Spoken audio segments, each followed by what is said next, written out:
Warm welcome to Studio INHAF's 41st webinar on sustaining villages while the country urbanises. The webinar today is being jointly hosted by INHAF and UN Habitat. Before we begin with our panel presentations, I'd like to take a few minutes to introduce the context within which INHAF has undertaken not only this, but the entire webinar series beginning from June last year on the broad theme of rethinking cities. One of the reasons for proposing these webinars then in particular was the work from home situation and the fact that the virtual world enabled us to tap into an opportunity to reach a far wider audience than we had initially imagined. The webinars began as a reflection on urbanization.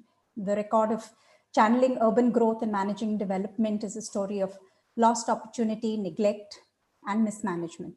A consequence perhaps of the inability to neither understand urbanization nor respond to it adequately. Our cities are therefore struggling to cope in most respects. Last year, as the country went into a COVID-induced lockdown, these inadequacies were brought sharply into focus as migrant workers were left stranded and struggled to make their way back to their hometowns and villages. Close to 90% of India's labor force is informally employed, and their conditions of working and living in cities became the forefront of conversation last year. But what has also become clear is that there are important urban-rural linkages and an interdependence, migration and mobility being just one example. And this is something that the urban agenda must also consider. If we are to consider data, worldwide by the year 2050, we are expecting 2/3 of the world's population to live in urban areas. However, as of 2019, 65% of South Asia is still rural. India is in fact one of the least urbanized countries in the global south. Only 31% of our population lives in urban areas, which leaves close to 69%, or rather in terms of numbers, 850 million people still in our villages. Therefore, even as we converge on issues arising out of rapid urbanization, declining rural productivity, deficient rural social and physical infrastructure should ensure an equal, if not greater, share of global attention. Rather than looking at urban and rural areas as separate, it is important we understand how the two interconnect, which is not only the linkages that are spatial, but flows of people, information, goods, and even the transactions between economic sectors. UN Habitat's draft strategic plan 2020-25 recognizes this, proposing enhanced prosperity of regions as one of its focus areas and improved spatial connectivity and productivity as a key outcome. The Sustainable Development Goals Target 11A has brought further attention to the topic of urban-rural linkages. And so while the panelists deliberate on this theme today, what it is that we sought to do when we began the webinar series is that it would feed into an initiative that Habitat Forum, or INHAF, launched last year called Situary, Citizens Urban Initiative. In this, we seek to do three things: reassess India's urban challenge, rethink Indian cities, and reformulate the response in the context of national development challenges, not only urban. It is an opportunity to work on a blueprint that addresses the challenges, working towards productive, inclusive, sustainable, livable, and humane growth. The idea was that a webinar would present on a public platform several themes covered by a broadly defined civil society, connecting to individuals, organizations, institutions for their skills, expertise, experience, and interest. It enables us to collectively map people and resources that could be tapped to strengthen this initiative, to build a supporting constituency through working together and sharing for wider ownership amongst us all. Over the course of 41 webinars so far, we have now partnered with over 70 organizations and over 150 odd professionals. For those seeking to access our earlier webinars, these are in the public domain. Regarding today's webinar, our panelists include a cross-section of countries, including a presentation that will be in Chinese. For those joining in, you may listen to the English interpretation, and we will post the instructions for this in detail shortly. Without taking any more time away, I now hand over to Dr. Debolina Kundu, who is the anchor for today's webinar on sustaining villages while the country urbanizes. Thank you. Good morning, good afternoon, good evening to all of you from whichever corner of the world you belong. Welcome to this webinar on sustaining villages while the country urbanizes, jointly organized by INHAF, UN Habitat, and Rethinking Cities 41. This is a 2-hour session which will start with an introductory presentation by me, where I will discuss the urban-rural linkages in India and how Indian urbanization and pattern of growth is throwing up challenges to balance territorial development of the country. This will be followed by sharing of experiences by the panelists from various corners of the globe in the following order. We have a colleague from China, Mr. Xiaoyun Wen. We have Mr. Adriano Campolina. We have Ms. Angela Penagos. We have Dr. Mario from Philippines, and we have Dr. Abdul Husseini. Each presentation will be of around 10 minutes duration, followed by a discussion and Q&A session. This will be followed by closing remarks by our colleague from UN Habitat, Mr. Dr. Remy Sirchipeng, and a thank you note by Mr. Kirti Shah from INHAF. There are a few housekeeping announcements. The first presentation will be by Mr. Wen, will be in Chinese. You can choose to listen to the simultaneous English presentation. You could post your questions in the Q&A box and indicate the name of the speaker to whom it is addressed.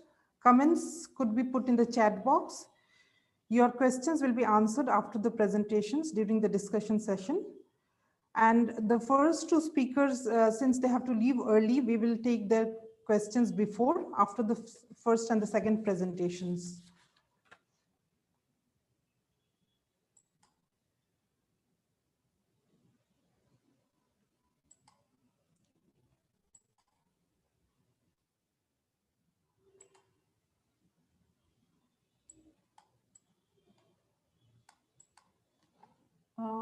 Is the screen visible? Yes. Okay, so let me take you through India's urban-rural linkages in urbanizing India. I'll take you through the story of the path of urbanization and how that's impacting both rural and urban and the challenges thrown up. The importance of urban-rural linkages, I think that's known to all of us. It ensures functional linkages between sectors of agriculture, industry, and services. Emergence of peri-urban interface, I think that's very important in providing food for urban consumers. It allows proximity, lowering the cost of transport and storage. And there has been a phenomenal growth of small towns all across the globe. I think 80% of the rural population in today's world live very close to the city. And in India, the population census, the last we had in 2011, which confirms the more diffused feature of urbanization and process as compared to an overall perception of a very high concentration around metropolis. Urbanization and rural transformation can no longer be addressed separately. I think both the processes are mutually reinforcing. People and place-based development along the urban-rural continuum through functional territories can reduce regional inequalities and increase resource efficiencies. SDG Target 11A and the new urban agenda both call for integrated functional territories linking both urban and rural communities in all three areas of sustainable development, economic, social, and environmental. I think villages and cities, they need to function in tandem. We cannot just forget one for the other. When we look at the trend of urbanization in India, I think the last 2011 census threw up very interesting findings. And as most of us know, the urban population in India was 377 million. Now we are around 450 million people living in urban areas, accounting to around 34% as per World Urbanization Prospects data.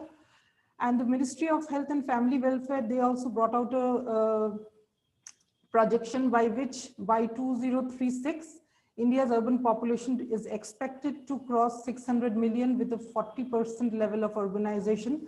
And the last census also brought to the fore that we had around 8,000 urban settlements, half of which was statutory towns and half census towns, and around 650,000 villages with 2,530 new census towns, and around 4,680 villages had more than 10,000 population, which really means these are again potential urban centers coming up. The share of population increasing outside municipal boundaries in the urban agglomerations, which really need concerted policy actions.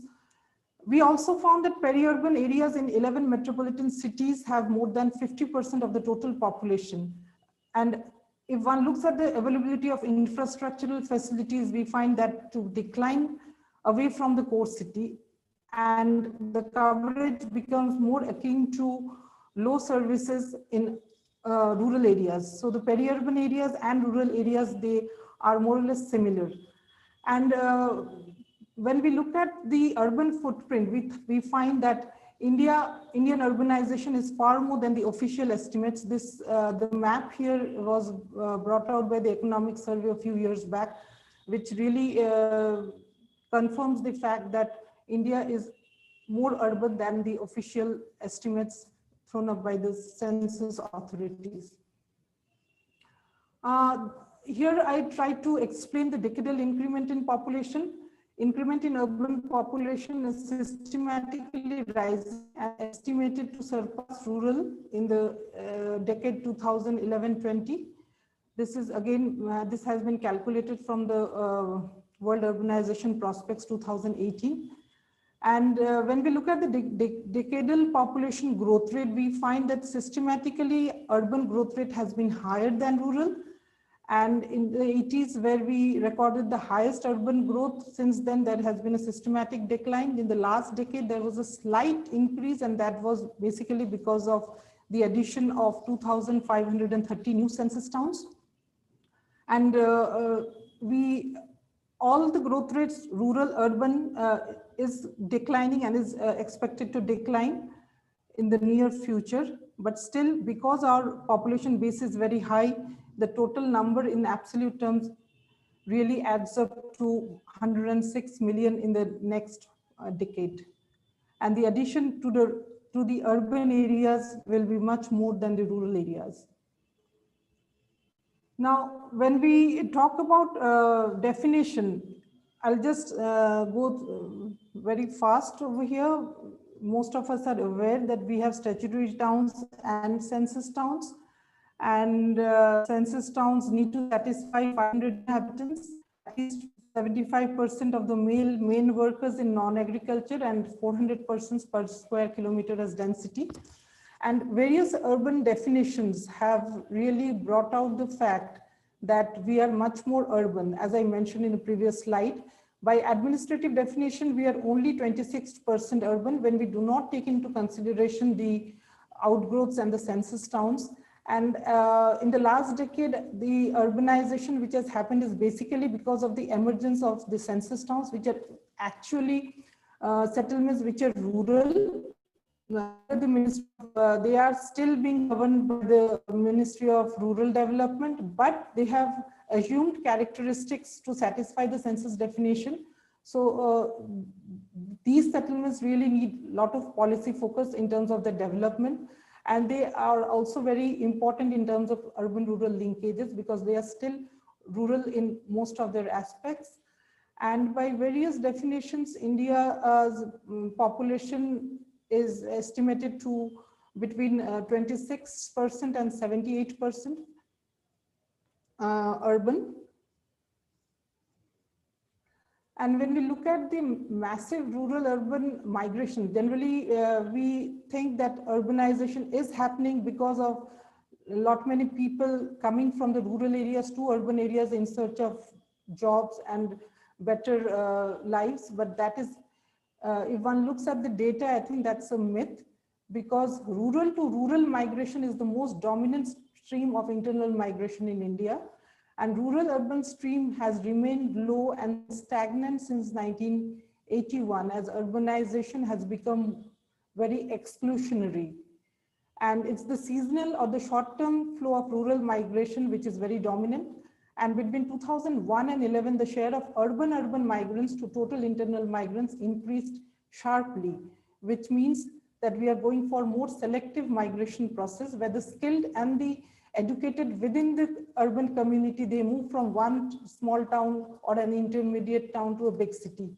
And commuting is gaining importance in strengthening the urban-rural linkages. And the pandemic has also resulted in mass exodus and reverse migration, where people have gone back to their countryside in very harsh conditions, and they are just now coming back, but we do not know what will be their final destination, whether they are going to stay back or partially come back to the big cities. And I think that's another area which really needs to be taken account. The other aspect where I would like to throw some light is that if we look at globally how cities and spatial growth is happening, we find the urban footprint both across the globe as well as in India that's happening much higher at a much faster rate than population. So we tried to calculate the growth of built up areas in comparison to population for the last 2 decades, where we found out of the 640 districts, 553 districts comprising about 88% of the entire population, they registered higher growth, which means urban sprawl is happening at a much faster rate than population growth. And this, although this trend is there globally, but for the developed countries, I think sprawl and urban growth is lesser compared to the developing world. When we look at the labor market scenario, we find weakening of rural jobs. We find expanding economically active age group in both rural and urban areas. There is a steady decline in the agricultural jobs. The level of job creation remains too weak, and non-farm employment, which is actually going to boost urbanization, that is strongly dominated by casual employment and self-employment. And dominant share of new employment creation in non-farm sector is in the construction sector, indicating strong urban-rural linkage, absorbing low-skilled rural workers as casual laborers. And the most important sector, which is finance, insurance, real estate, and business services, including IT, is increasing, indicating weakening of URL as demand for highly skilled and educated workforce is catered by the urban elites, which again throws light on exclusionary urbanization happening in India. When we look at the policies, we find that several central government missions have been launched. The most important one being the National Urban Mission, which is trying to stimulate local economic development, enhance basic amenities, and create well-planned urban clusters. There are other government missions to increase rural-urban connectivity. The other one, which is the Mahatma Gandhi National Rural Employment Guarantee Act, I think it's a very important program launched in 2005, which ensures job creation in rural areas, and it's generating 100 days of wage employment in a financial year to every rural household. Other programs like Pradhan Mantri Awas Yojana Rural, National Rural Livelihood Mission, Swachh Bharat Mission, National Rural Health Mission, the Drinking Water Mission, Digital India, these are all geared to really strengthen the rural economy in all possible ways.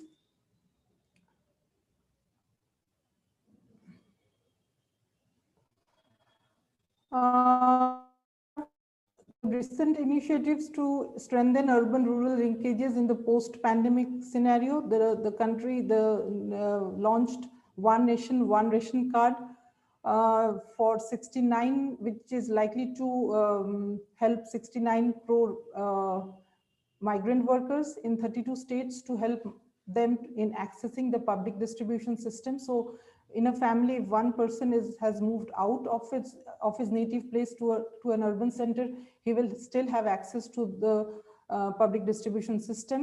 The government has also recently launched the affordable rental housing program for the migrant workers, and the recent budget has enhanced the allocation of the rural employment guarantee scheme. Finally, I would like to conclude by saying that there still needs a lot to be done in terms of integrating development between rural and urban areas. And I think the current pandemic has really brought to the fore the importance of diffusion of this straitjacket rural-urban binary. I think we need to focus more on integrated development. And the policies targeting infrastructural development of small and medium towns, intermediate towns, and new census towns, I think these have the potential to become new centers of growth and attract non-farm employments. Therefore, policies need to be targeted towards them. Improve the regional transit networks and improve governance structures, which we already had under the 74th Constitutional Amendment Act, like the metropolitan planning committees, the district planning committees. Until and unless these institutions are strengthened, adequate financial flow happens, territorial integration is very less likely to take place. Thank you so much for your attention. Now I would like to invite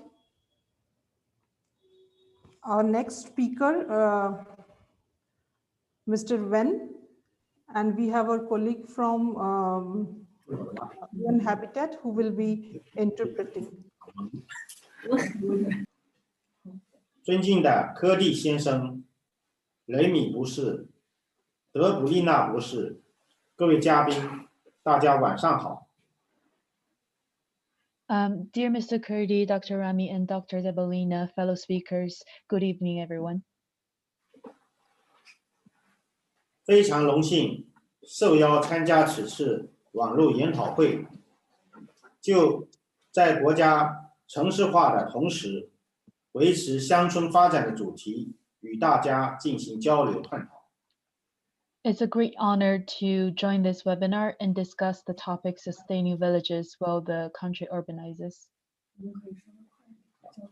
乡村振兴战略是习近平同志在党的19大报告中提出的战略。中国实施乡村振兴总的目的就是按照产业兴旺、生态宜居、乡风文明、治理有效、生活富裕的总要求，让农业成为有奔头的产业，让农民成为有吸引力的职业，让农村成为安居乐业的美丽家园。 The rural revitalization strategy is proposed by President Xi in the report of the 19th CPC National Congress. The general purpose of China's rural revitalization is to make agriculture a promising industry, make farmers an attractive profession, and make the countryside a desirable place to live. In accordance with the general requirements of industrial prosperity, ecological livability, rural civilization, effective governance, and prosperity.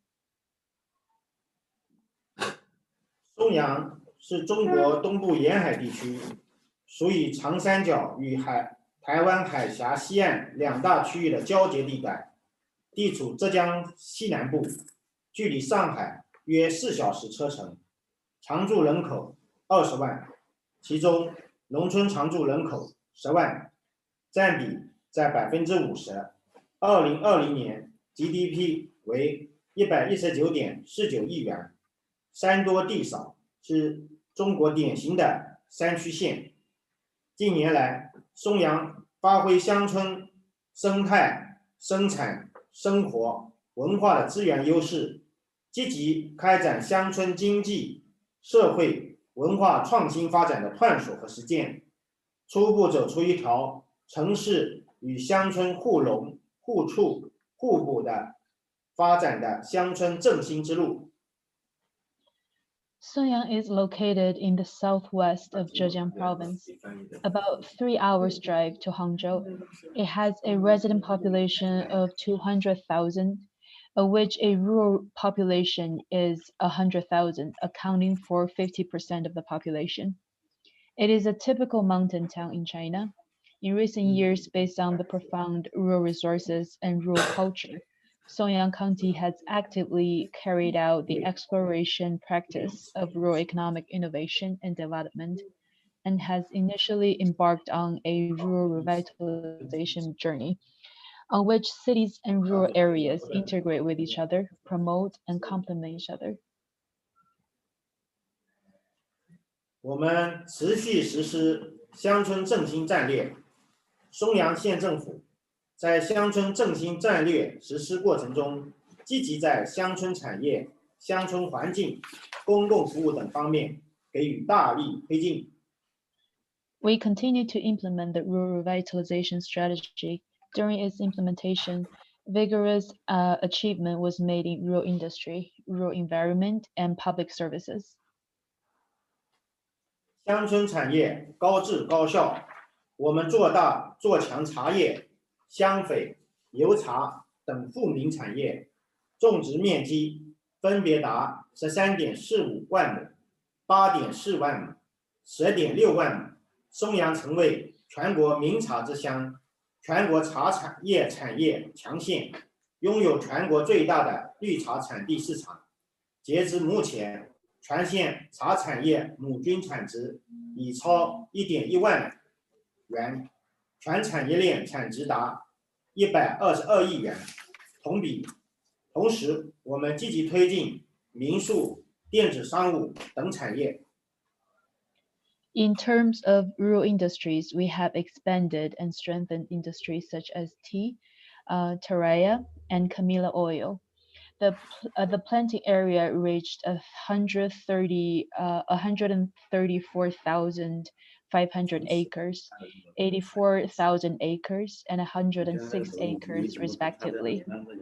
Songyang has gained national fame for its tea industry. It has the largest green tea producing market in the country. Up to now, the average output value of the tea industry per acre in the county has exceeded 66,000 RMB, and the output value of the entire industry chain has reached 12.2 billion RMB. We are also promoting bed and breakfast business and e-commerce.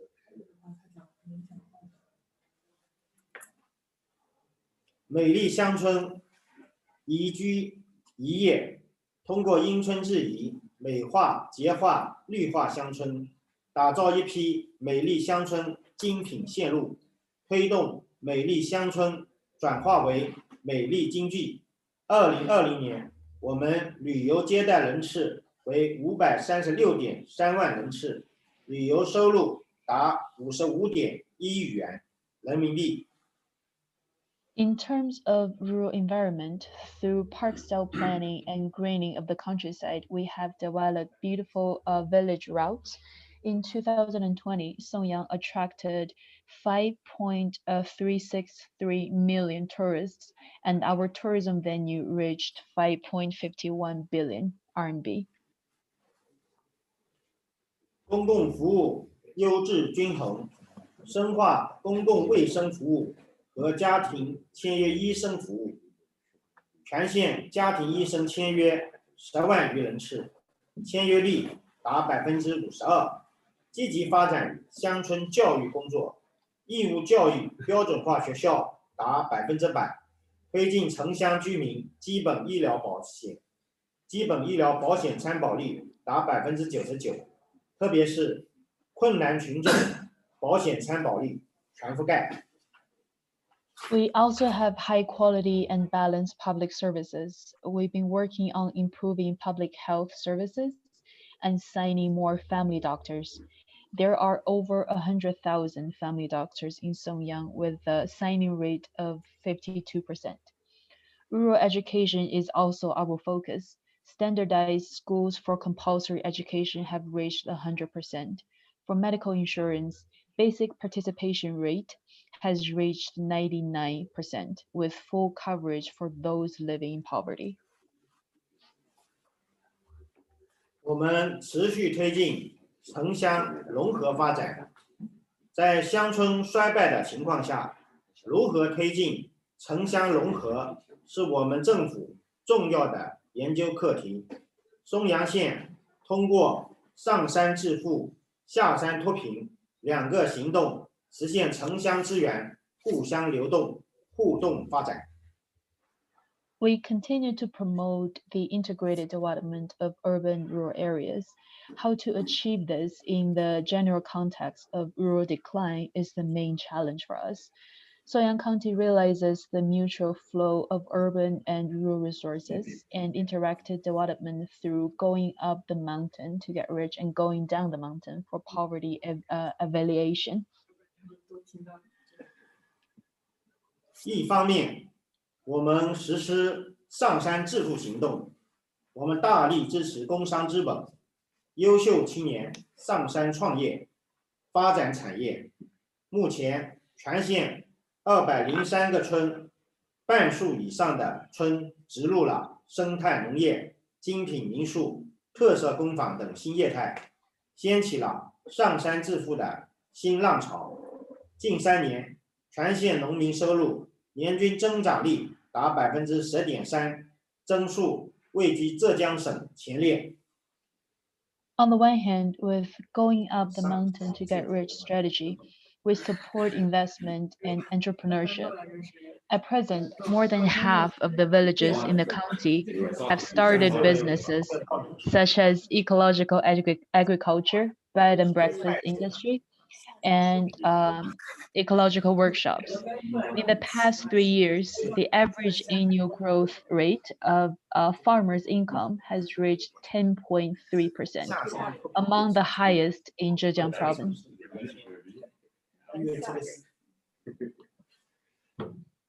另一方面，我们实施下山脱贫行动，我们全面推进大班快聚富民安居工程，通过落实搬迁安置、创业就业培训等政策，保障搬迁农户在入户地享受同等公共服务，加快推进市民化。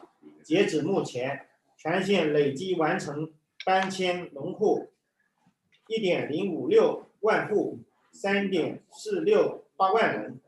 同时，积极开展来料加工等多形式技能培训，实现搬迁农户稳定就业。近3年，搬迁农户户均收入从2.8万元提高到6.1万元，增长1倍多。这个数字呢？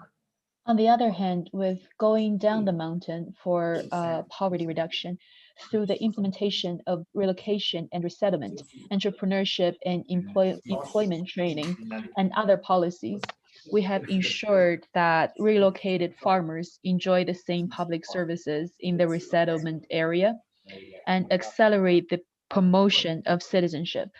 Up to now, the county has completed a total of 10,562 households, with in total 34,680 people relocated to other places. At the same time, it has actively carried out various forms of skill training to achieve stable employment for relocated farmers. In the past 3 years, the average annual income for relocated rural households increased from 28,000 RMB to 61,000 RMB, more than doubled. 我们持续开展乡村激活行动，我们通过建筑、文化、素质等方面激活乡村产业，促进乡村发展。We continue to carry out rural revitalization activities. We activate rural industries and promote rural development through architecture, culture, and digital technology. 乡村建筑激活，我们开展传统村落保护和拯救老屋行动，编制出台传统村落保护建筑规范、传统民居修缮技术导则等系列规范，指导居民开展老屋修缮工作。目前，全县已投入各类资金近3亿元，完成老屋修缮227幢。同时，以传统村落为底本，吸引各方工商资本前来投资兴业，古村修复、业态直落，带来乡村旅游快速发展。近3年，旅游收入增幅均居丽水市第一，年均达43.9%。With the development of rural architecture, we carried out traditional village protection and the Save the Old House project. We compiled a series of norms such as traditional village protection and construction standards, traditional residential repair technical guidelines, and guided residents to carry out old house repair work. At present, the county has invested nearly 300 million RMB in various types of funds and completed the repair of 227 old houses. At the same time, the traditional villages are used as the base to attract all industrial and commercial investments. The restoration of ancient villages and the implementation of business formats have brought about rapid development of rural tourism. In the past 3 years, the growth rate of tourism income has ranked first in Lishui City with an average annual rate of 43.9%. 乡村文化激活，我们充分挖掘本地文化元素，系统推进多元文化与乡村产业相融互促，复活60余台民俗节会活动，开展100名艺术家入驻松阳乡村的计划，已签约艺术家工作室89家，打造了一批主客共享的新型乡村公共空间，形成永不落幕的民俗文化节，永不闭馆的生态博物馆群，永不停歇的乡野运动场3大文化品牌体系。With rural cultural revitalization, we fully tap local cultural elements, systemically promote the integration and mutual promotion of multiple cultures and rural industries, revived more than 60 folklore festivals, and carry out the 100 Artists in Songyang plan. 89 artist studios have been signed, creating a new type of rural public space shared by the host and the guest, forming the 3 major cultural brand system of the never-ending folk cultural festival, the never-closing ecological museum group, and the never-ending rural sports field. 乡村数字激活，我们注重数字技术在乡村发展中的运用，推动农货变网货，推动松阳的茶叶、大米等乡村农产品对接淘宝等电商平台，实现农产品优质优价。2020年，全县网络零售额达32.83亿元，增长48%，增幅居全省前列。With rural digital activation, we focus on the application of digital technology in rural development and promote agricultural goods to online goods, promote the integration of rural agricultural products such as Songyang tea and rice with Taobao and other e-commerce platforms to sell high-quality agricultural products at higher prices. In 2020, the county's online retail sales will reach 3.283 billion RMB, an increase of 48%, among the highest in the province. 未来的世界绝对不是单一的城市化世界，而是城市与乡村互补融合发展的世界。我们相信，未来城市经济和乡村经济是互融互促的，城市文明与乡村文明是共生共存的新型城乡关系。The future world is definitely not a single urbanized world, but a world where cities and villages are complementary and integrated. We believe that in the future, the urban economy and the rural economy will be mutually integrated, and that urban civilization and rural civilization will be a new type of urban-rural relationship that coexists.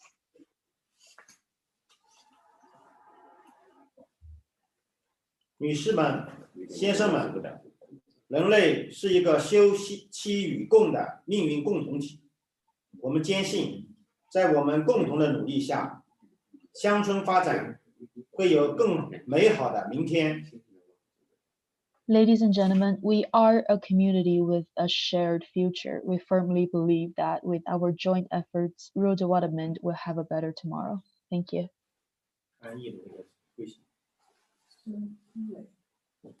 我的发言到此结束，欢迎大家批评指正，谢谢各位。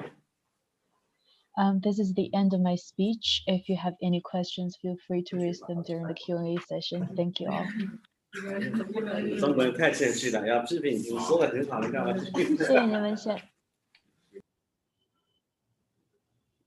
Can you stop sharing your screen? 语言那边 PPT 放下来就好了。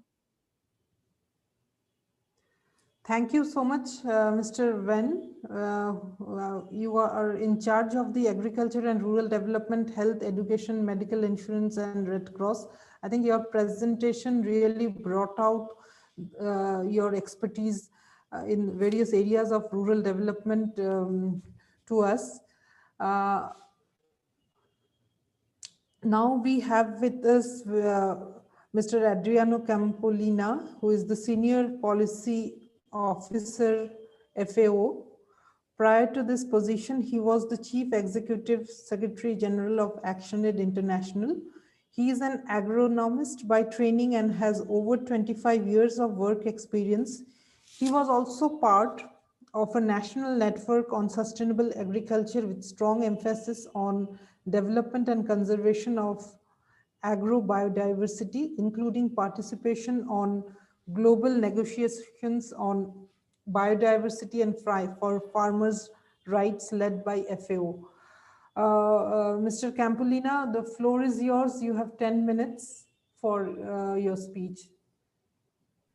Many thanks, Dr. Debolina, for your kind words, and a big thank you to the Habitat Forum and UN Habitat for inviting me. It's a pleasure to be here, and it's very, very good to follow from your presentation, Dr. Debolina, as well as from the presentation of this distinguished representative of the Songyang County, because it gives a lot of concrete examples of the challenge and the opportunities that we have ahead of us.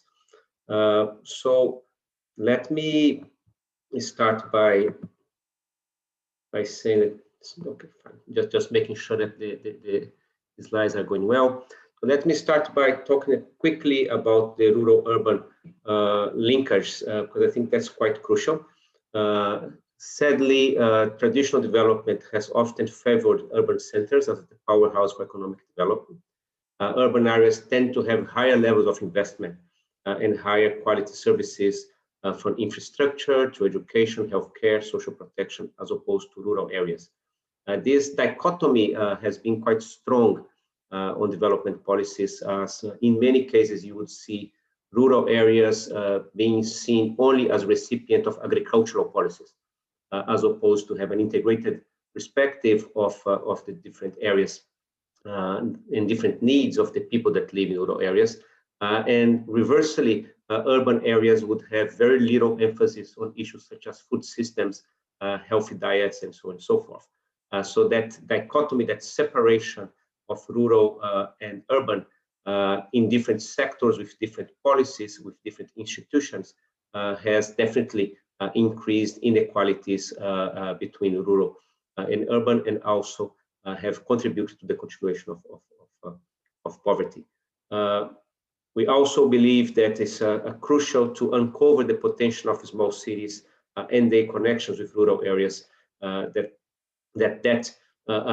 connection offers a very unique opportunity in terms of transformed and sustainable food systems, as well as to sustainable and in-depth addressing of structural causes of poverty. By tapping into the potential of food systems and recognizing the roles of small cities in integrated rural-urban planning, inclusive rural transformations are possible. And I think we just saw quite a number of pictures that demonstrate that level of transformation that can be achieved by integrating rural and urban. Of course, that then brings a big question on how, and I think that is the emphasis of my presentation. With a lot of global challenge, development operations must switch from a sectoral approach to a territorial approach. That's what we have experienced in many countries, and that has been the most effective way to really move from a artificial divide between rural and urban to a deeply integrated approach that allow us to really build on the rural-urban linkage to promote health diets, to ensure food security, and to eradicate poverty.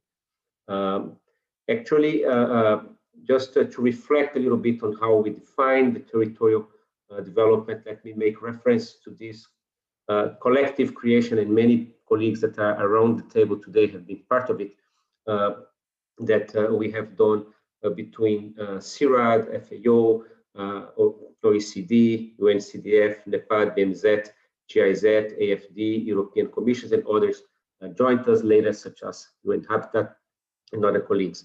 So we did come together to make a plea that we should really bring our efforts towards fostering territorial perspectives for development. We consider territorial approach, consider development from the perspective of a territory through a decentralized local development that recognize the socio-economic, political, and environmental assets and processes of a given space. Recognize as a powerful tool for improving development operations and the impact. And territorial approach, they enable stakeholders to coordinate effectively while accommodating diverse interests and addressing interdependencies and conflicts. So because of that, we have put together this alliance that is calling for development practitioners, researchers, international organizations, learners, and governments to encourage development partners to include territorial aspects in their programs. We have identified a number of very key elements sorry, I have to go back here, of territorial approaches. The first one is place-based, so it does build on the specific economic and environmental assets and aspects and characteristics of a place. It is cross-sectoral in the sense that it not only it's not only based on one or two sectors of public action and also of economy, but actually integrates different elements in different sectors. It is multi-stakeholder in the sense that it brings to the same table of negotiation and joint governance different stakeholders from smallholder farmers, other farmers, private sector, people living on small and medium cities, as well as people living on rural areas, government, private sector, civil society. So the idea that really create a space in which different stakeholders come together to understand the common problems that a given space have, understand the commonly understand the opportunities ahead, and co-create a governance and a perspective of transformation that's inclusive of the interests of all stakeholders present. It is multi-level in the sense that although it takes place in a given space, it does relate with different levels. For instance, levels at a very local community level, as well as levels at regional, province, national, or even international. So it's not only localized, but it is a process in which you converge the different forces and stakeholders, but we also connect with different levels that are important for development. And finally, it's people-centered. So, and that's a quite important element of this approach. This approach that it really brings people's interests, people's aspirations, people's potentials to the center of development. So a territorial perspective considers the territory as a space of governance for human activities where future projects are conceived and implemented. A territory is governed and influenced by a community of actors dealing with common challenge by defining appropriate actions and policies. It includes all the environmental, social, political, cultural, and economic assets and processes interacting with it. Of course, it is easily said than done. And I think it's important for us in a workshop like this to also reflect on where we may find challenge. And this slide, to some extent, reflects an international workshop we had in July, and many colleagues here were present there, where we do recognize some elements that on implementing that integration of rural, urban, and this territorial approach for development, we have to take into account, number one, power relationships. So we do have power asymmetries. We have difference of power amongst different actors. We have different power across different levels of government.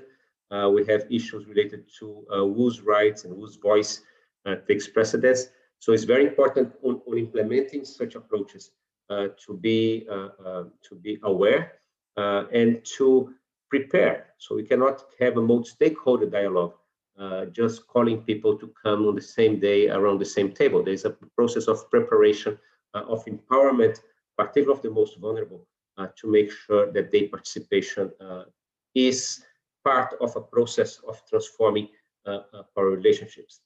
We also have to recognize the many asymmetries that affect development and territorial development processes. Asymmetries in terms of information, asymmetries in terms of access to decision-making over resources, asymmetries related to resilience to shocks, and asymmetries in relation to access and control over productive and natural resources. So any process that aims to have this integrated development, this territorial development, must bring the awareness of asymmetries, but also a very defined actions and strategies to over time address those asymmetries. And finally, the fundamental element of interdependencies. So we do recognize that people and place deeply interdependent, as well as economic and social and cultural aspects of life, history, and the environment. So a approach that really builds on those interdependencies.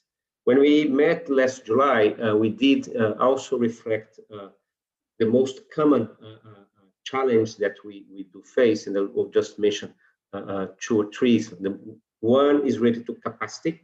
So the capacity of all actors to be able to undertake a territorial development must be taken into consideration and built over time. Issues of funding. We do have sometimes very wrong incentives to territorial developments, as the funding tends to reinforce and funding financing tends to reinforce a sectoral approach. So addressing that's also fundamental. I already talked about power, but we also talked a lot about data.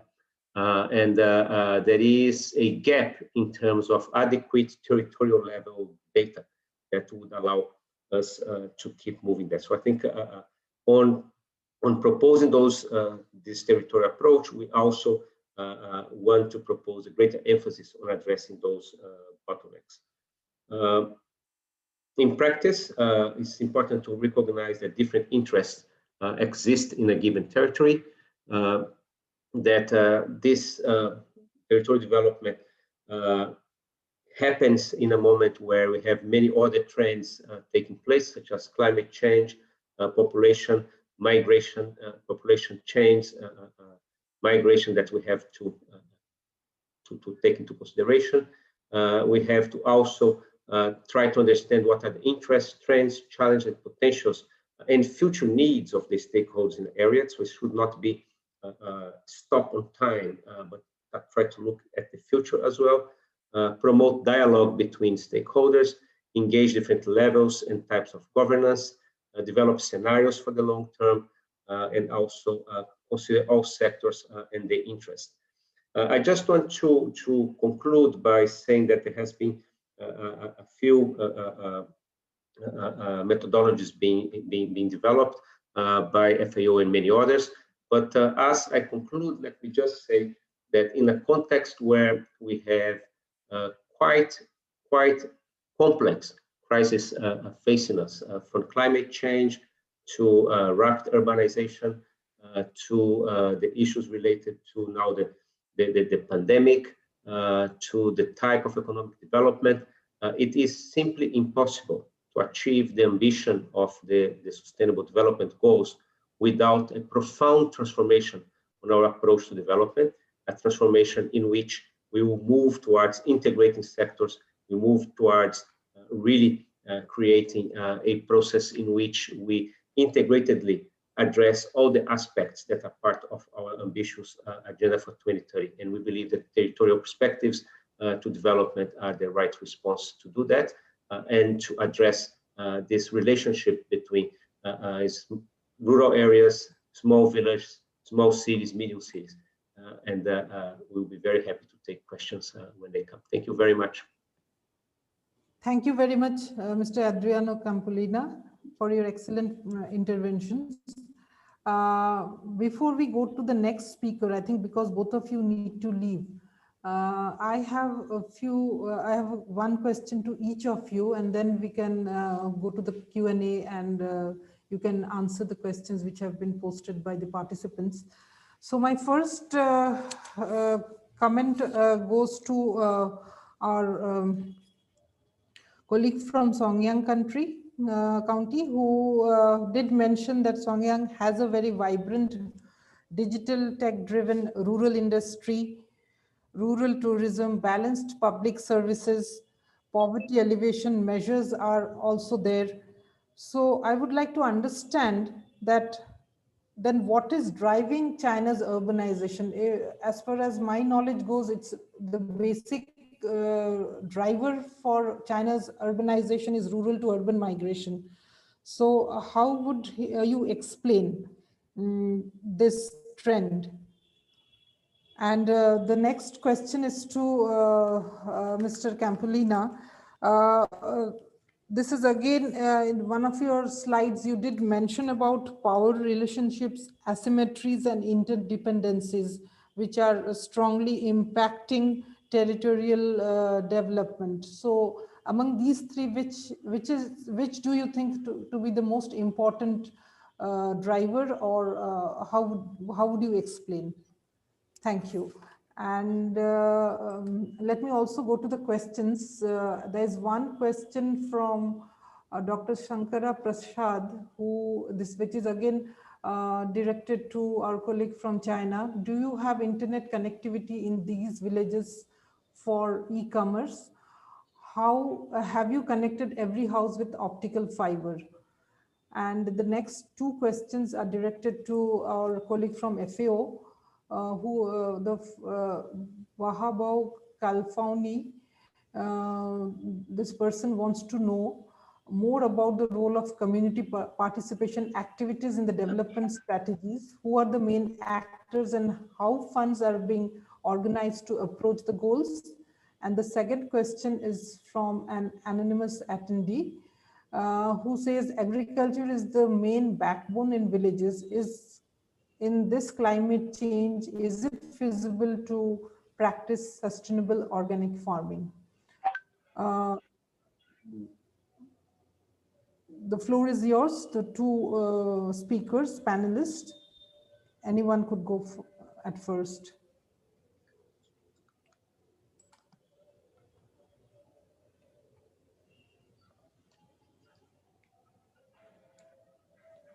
Okay, I can start if Yes. as we get the translation ready for our colleague from China. On your question, Dr. Debolina, I really, it's difficult to choose between the three because they have quite strong overlap in terms of asymmetry and power. Like asymmetry is one of the fundamental cause of power inequities and so on and so forth. But I would definitely choose the power lenses as a very important lenses to look into development.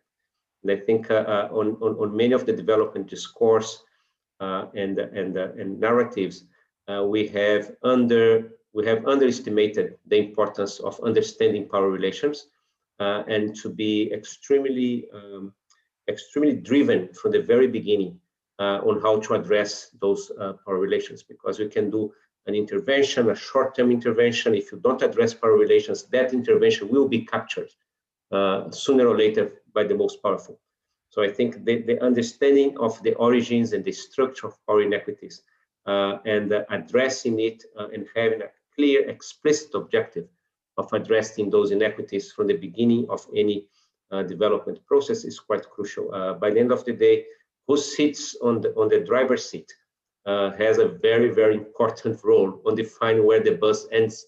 And I think that's the fundamental question: how you change who sits on the driver's seat, how you make sure that you will have a meaningful participation of the most vulnerable, so that those approaches can deliver to the most vulnerable. Because otherwise, you can have place-based approaches that deliver to the already powerful. So that's one of the things that have been observed, even within smallholder farmers.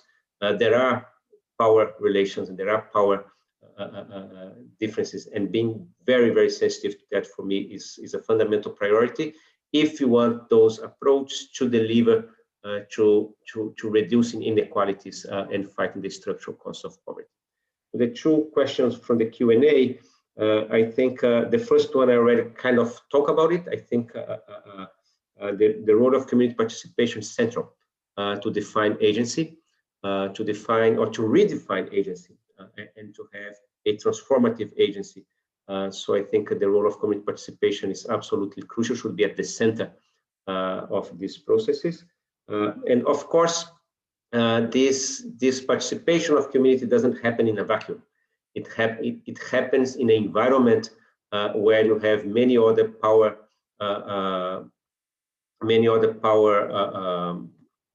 dimensions. So you have to address, why is it on the first place that the community was not participating before? What are the bottlenecks to participation, being then sometimes formal, sometimes informal, sometimes visible, sometimes invisible.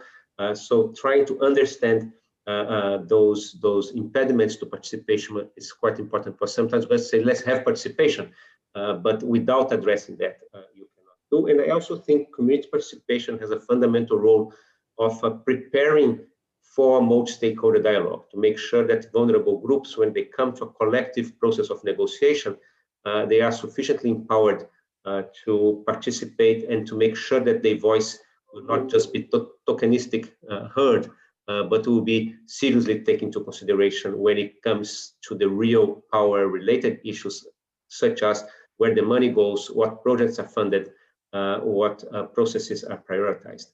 And finally, on the colleague that asked about organic agriculture and climate change, I not only think it's feasible, I think it is absolutely necessary.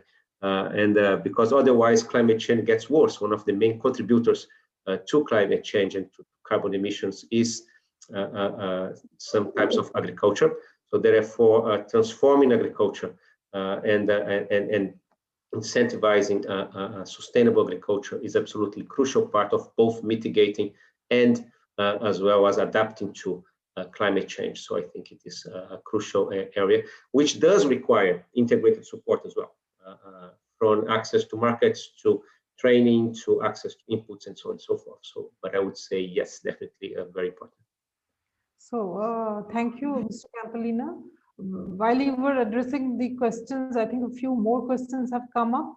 The first one, and all are addressed to you. So the first question is, how do we ensure optimal rural-urban dividends given the entrenched urban bias in development finance and policies, especially in developing countries? The next one is, thanks for sharing the territorial approach and highlighting the asymmetry without looking at the pricing asymmetry. For instance, the pricing for 1 liter of soft drinks and 1 liter of milk, the rural development always remains in dream. How do you see? And the last question, how have you embraced special planning in territorial approaches? Secondly, please elaborate on scenario future development. So I would request you to briefly touch upon all the 3 questions, because we have 3 more panelists lined up, and then there would be another discussion taking place, and we do not have much time. So if you could just in brief touch upon these questions. And I will be extremely quick in respect of my colleagues that will come. So first we start on the addressing the bias. I think it's 2 responses to that, the urban bias. Number 1 is addressing participation and make sure that the rural people, rural communities, in particular the poor rural communities, have a seat at decision making and are prepared to use that seat very meaningfully, addressing the empowerment issues I talked before, alongside with a truly intersectoral approach, integrating different departments and different organizations, and ensuring that those organizations that are relevant to rural also are an important part of that process. On the asymmetry question, yes, definitely the price asymmetry is absolutely crucial. I think that's not the only one. I think the concentration of market power in value chains has to be addressed, because otherwise that asymmetry of pricing continues a process of pushing people into poverty. And again, agency and collective action is the best way in which people can reverse those asymmetries even within value chains. And how I embrace the spatial planning territorial approach, that goes many years ago. I used to be a local community development officer in Brazil that I'm from. And from the very beginning, I have seen so many sectoral interventions failing because of the lack of a more integrated understanding of the various interests and roles that rural families play. So that comes from learning in practice that a intervention just about the productivity of maize does not necessarily address the issues of poverty and exclusion. So just to give one silly example, because it was very real for me then. And finally, on the scenario future development, one important thing about territorial development is not just to sit around the current challenge and negotiate a way through them. It's also about trying to make sure that this is a process that builds on the potential, builds on the assets, both natural assets as well as intellectual, cultural, towards the future. It's about different stakeholders come together and ask a basic question: how do we see this territory on the next 10, 20 years, and what has to be done now to ensure it goes ahead? So I think I should stop now so I don't take too much of the time of other colleagues, and I will stay a little longer and try to address also typing some of the questions that came in. Yeah, thank you so much, Mr. Campolina. I think we are running out of time. May I now ask our Chinese colleague to briefly respond to the question?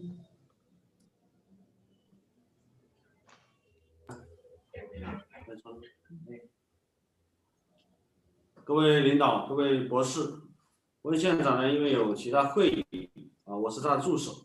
那么就关于城镇化的问题呢，从我们宋阳人说这几年是这个经济，这个农村百姓这个经济条件呢有了很大的改善。对于这个群众来说，他们也需要这个向往更加美好的生活。那么城镇呢，相对于这个农村，在医疗卫生、教育、这个社会保障等等公共服务方面呢，更加优于这个我们这个农村，也成为推动我们城镇化的一个动力。那么这几年来，我们这个整个。Hello everyone. Apologies because Mr. Wen has to leave for another meeting, so this is his assistant speaking. And in general, rural people want to migrate to urbans for better healthcare, better education, better employment opportunities, and that is the general situation in Songyang right now. 您接着说。近年来，这个我们国家省市县更加重视我们这个乡村发展。我们乡村的这个产业经济特别是全域旅游、民宿经济、生态农业以及我们生态环境等等方面呢，也取到了很大的进展。那从而形成了这个我们这个城镇与乡村互补，然后这个双向流动这么一个良好的局面。So in recent years, from both the national government and also the provincial and local government, there is more attention paid to rural development. And Songyang especially had made great achievement in the development of their bed and breakfast industry, ecological agriculture. And so they have achieved a mutual flow of people, resources, and goods along the urban-rural continuum. 谢谢，没有了。That answers your first question, Dr. Debolina. 第二个问题 Thank you so much. 第二个问题是什么来着？刚刚the second question is regarding internet connectivity. 网络连接。就是刚刚那个问题。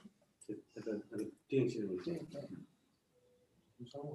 这个我们农村网络呢，近年来随着这个国家大力支持这个农村基本实现了4G 的全覆盖。那么我们这个华硕这个互联网呢，已经基本实现户户通。那么5G 网络的这个城镇镇一级这个层面呢，基本覆盖。So with huge national support, 4G internet has reached full coverage even in the remote rural areas, and 5G internet right now has reached towns in the province. 然后呢，这个我们群众、我们老百姓，在农村在这个工作之余或这个劳作之余，可以通过这个我们手机刷微信、玩抖音。然后这个聊天，然后上网购物然后支付等等都非常方便。那么需要一些活动的话，那我们可以随时保证在24小时内实现这个所有网络保证这个畅通。So internet connectivity has enriched the leisure time of the rural people. Online shopping, TikTok is a huge part of their spare time, and if there is, in case of an emergency, within 24 hours, all villagers should be notified. Thank you. I think he has responded. Thank you, Mr. Wen and Mr. Campolina, for your excellent interventions. May I now call upon our third speaker, Ms. Angela Mario Penagos, who is currently the director of the Agrifood System Initiative of Andes University in Colombia. This initiative seeks to contribute from applied and interdisciplinary research to better understand the agri-food systems and the relationship between development and inequality. She is also the director of the Rural Development Unit at the National Planning Department, with extensive experience in designing and assessing public policies on rural and agricultural development, emphasizing designing policy tools with a territorial approach. Ms. Angela, the floor is yours. You have around 10 minutes. Kindly stick to the time because there are 2 more panelists lined up and we need some time for discussion as well. I'm sorry for the inconvenience. The floor is yours. Okay, thank you very much, and thanks for this invitation to UN Habitat, to all Debolina, and thanks for this discussion, very interesting for me. And I will talk about the experience in Colombia related to rural and urban linkages. We are very close to the previous discussions, so I hope to bring more ideas of how to incorporate rural-urban linkages in the policy-making process. I would say that first, the first question is, why do you need to pay attention to the territory? That is very important here in our country. We have strong inequalities and strong inequalities at the territorial level. And we found that it can explain 40% of inequalities and limits the possibilities for inclusive growth. It goes beyond the difference between individuals and households, and it implied differences between territories. It is related to political and social conflicts and the presence of weak institutions. So, why territories matter? Territorial inequalities can hamper growth and favor the emergence of social and political problems. And here in Colombia, we can see that very clear. We have big cities, developed cities, and some territories with very good conditions, but too much territories with strong poverty and weak institutions. And as you know, we are, I don't know how to say that, but we are finishing a very long conflict in our country, but the situation in the territories where the conflict were stronger is very complicated because we don't have good institutions and good economics. So this condition determine in some way the trajectories and aspiration of people who inhabit them. We would say that is not the same to say a woman in the Pacific zone, a Black woman, and a white woman in Bogota. Very different condition, and probably the inequalities will be deeper in the Pacific zones. Territories are scenarios where opposing interests converge that can give rise to conflict that must be properly managed. And I would say that, for example, this condition between mining, agriculture, and deforestation is one of the big conflicts now, related also to the illegal crops. So we need to have capacity to solve these conflicts, to go to a better path of growth in these territories. Just one small example of our inequalities. We can see in terms of GDP concentration, this is of Colombia, here is the Caribbean zone, and this is the Pacific zone. And we can see that Bogota, the capital city of Colombia, have the biggest GDP. And this is another big city here in Colombia, Cali, and this is Medellin. But the rest of Colombia don't have, we can say that, a strong economic activity. And in terms of poverty, the situation is opposite. We can see that here in the Pacific zone, in the Caribbean zone, more in the north of Caribbean zone, and this is the Amazonas, we can see that the people is poorer there and have less condition for development. And here in the middle, the whiter cities or whiter territories are the Andes zone. Bogota is here, Cali is here, Medellin is here, and we can see in this map also that the relationships, the interactions between the capital and the small cities and small towns have good implications in terms of poverty. And in terms of agricultural performance, we can see that it behaves in the same way as GDP, and in the opposite way as poverty.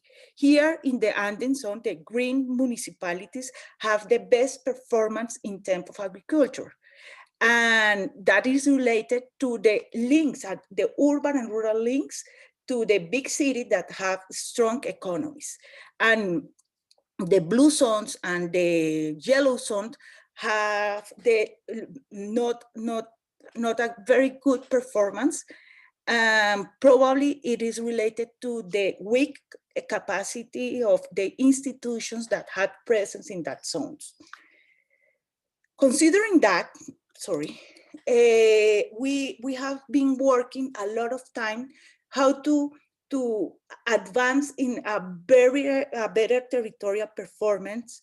And one option, and we are working on that for more than 10 years, to try to improve the interdependencies, the linkages between territories, because there is increasing evidence that urban and rural linkages, especially around intermediate cities and towns, can reduce poverty. And that is very important to say that these intermediate cities and towns have strong agriculture, have a good performance in terms of agricultural economic activities. Why? Because shorter distance to migrate and access to services and markets. What would say that consumer links, urban-rural remittances, higher compatibility with their human capital, and we can say that rural non-agricultural employment, that is very important in terms of rural development, and closer social capital networks that pressure to better agricultural wage. That is the Colombian experience. I would say that first we started to understand what kind of rural categories or rural municipalities we have. We found that in terms of these categories, Colombia have 32% of people living in rural territories, more than the traditional statistical says in terms of the traditional division between rural and urban cities, because we consider rural municipalities or rural territories also small and intermediate cities that have strong relations with agriculture or other activities that are very important for rural development. So the first issue is to recognize this kind of municipalities, and that was a very important input for rural policies. Then we advance in terms of land use planning policies, how to use the territory and how to incorporate rural and urban linkages in that process. It was a strong work with the government, and the government gave capacity to the territorial entities to include rural zones in their development, in their land use plannings and the development plans. After that, we recognize, and that was our work with REMIS, the rural-urban territories, these territories that are not rural or deep rural, and not the traditional big cities or big agglomerations, these intermediate territories that have strong linkages. And we found here in Colombia, this is a small map, that we have a lot of rural-urban territories, and it could be a base for the territorial analysis. After that, in terms of the national plan, we identified the functional subregionalization, and it was to find how better ways to allocate territorial budget. So that was a national policy, and it meant that we have strong, better capacity to focus the budget allocation in that kind of investment that are very important for territorial development. And now we are thinking in using this functional sub-regionalization and also using the urban-rural linkages to have a new composition or a new performance of agri-food systems. This is a new challenge. We need to decentralize our food systems in Colombia are very, very concentrated. For example, here in Bogota, we commercialize around 40% of the food of Colombia. It's very concentrated and it implicates a strong inequality at the territorial level. So how did we incorporate urban link? Yeah, you have 1 minute more. Okay, sorry, just this one. How did we incorporate rural-urban linkages? Okay, rural should not be limited to the areas predominantly agricultural or where few people live, but also to places where there are other activities like commerce, tourism, and housing. In territory, not everything is urban or rural, but that there are many gray areas. The territorial development of a municipality, urban dynamics, and rural many times there are complementary. That is very, very important. Benefits affect to each other and vice versa. And the relationships between the urban and the rural not only affect a territory as a municipality, but it can affect the entire regions. Inhabitants of the areas of rural people have the right to participate in decision on land use planning. That is very important because that implies that this agreement could be for a long time. And people of rural areas can contribute to the planning to extent in which they have valuable information on the territory. Okay, considering that I don't have enough time, I would say these final insights. Addressing inequality requires that countries dedicate their attention and resources to the rural spheres, without falling furthermore into simplification that neglect their territorial and social diversity.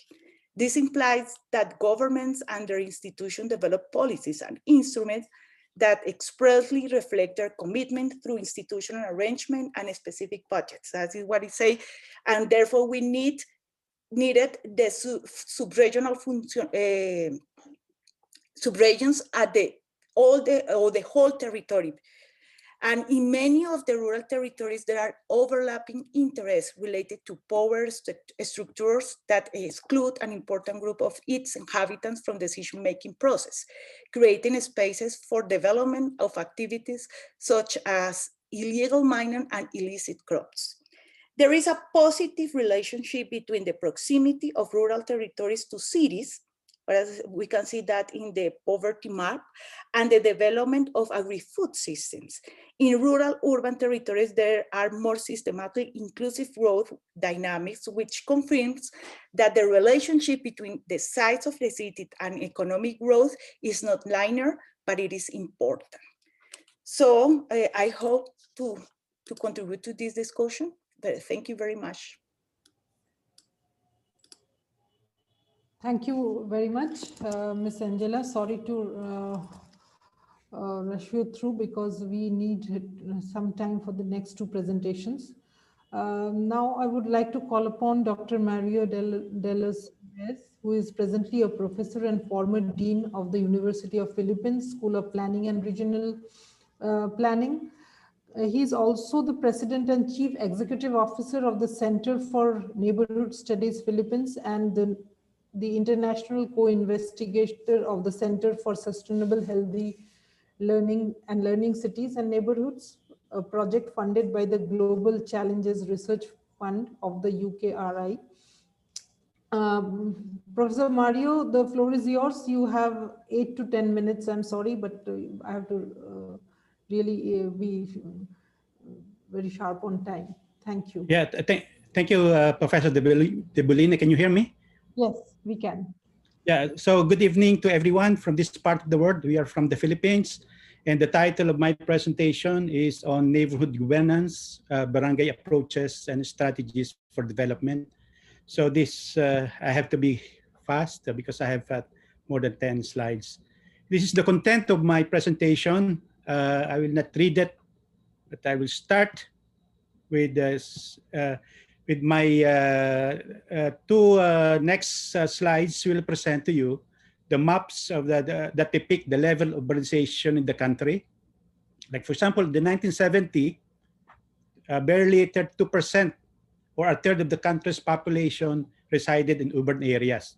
This skyrocketed 2 decades in 2000, when 48% or almost half of the population live in urban areas. So during those years, key urban centers across the country, although most prominently in the Luzon, this is the Luzon area, and parts of the Visayas, the central part of the Philippines, became predominantly urban. So there was a change of conceptualizing urbanization after 2000, and the definition issued by the Philippine Statistics Authority in 2003 focused more on the size of population and scale of establishments. So the map in 2010 and in 2015 reflect these adjustments. This likely explains why there was a decline. So you can see here from 48% to 45.3% in between 2000 and 2010. However, within 5 years, the country continued to urbanize. About 51.2% are now residents of urban areas. So key urban agglomerations can be mainly found in Metro Manila, this Metro Manila, in Metro Cebu, and in Metro Davao areas. Still, it must be acknowledged that urbanization brings issues, especially in terms of inequality and the quality of life, which mentioned in our recent paper published in Springer Verlag in collaboration with UN Habitat. And of course, this was edited by Professor Kundu and some officers of UN Habitat. At least we identified here at least 11 challenges of the Philippines urbanization. And we will go into one of the challenges is on this internal migration that I'll be showing later. So according to World Bank in 2017, in 2050, it was estimated that in the Philippines, over 65% of the total population will reside in cities. So this is what one of the challenges I'm mentioning in the internal migration.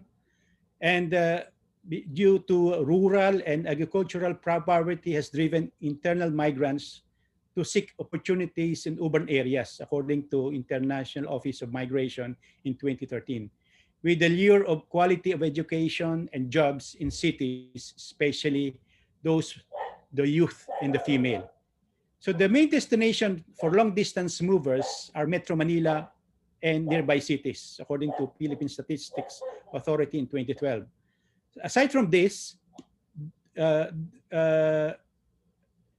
conflicts in the south. This is what we have in 2017.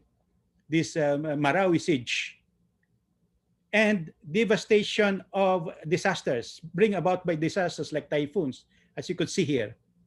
The recent typhoon Ulysses that caused flooding, and especially what caused in Super Typhoon Haiyan in 2013 in the central Philippines have led to internal migration. So these were because of disasters, because of conflicts, this led to internal migration. So the high volume of migrants to cities have strained housing, infrastructure, and basic services in major cities. As a result, informal settlements have proliferated and the number of informal settlers in the Philippines has increased. So in Metro Manila, at this time, we have around about 3 million informal settlers coming from especially from the south. So I would like to show you the structure of the Philippine government, wherein I would like to emphasize these barangays. Barangays are we call villages in the Philippines. This is the lowest unit of government structure in the country. Of course, they are also mandated to provide social welfare services and facilities. So it is well structured with barangay captain as the head and backstop by the the council members.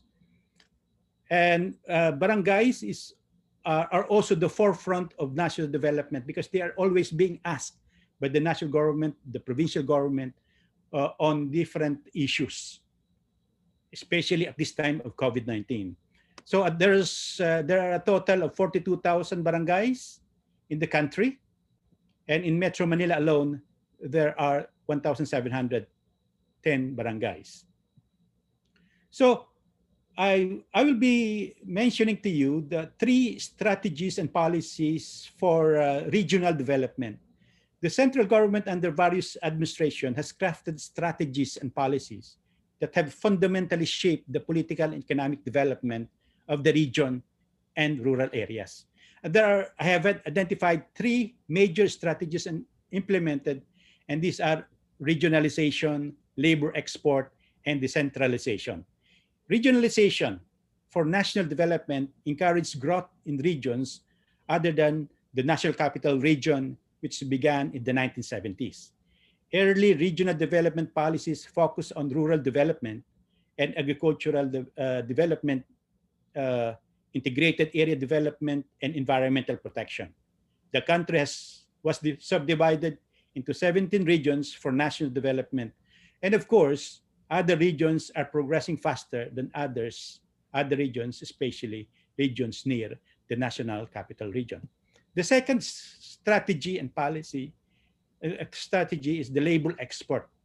So is to disperse growth away from the national capital region coincide with the adoption of labor export initiatives as a national policy.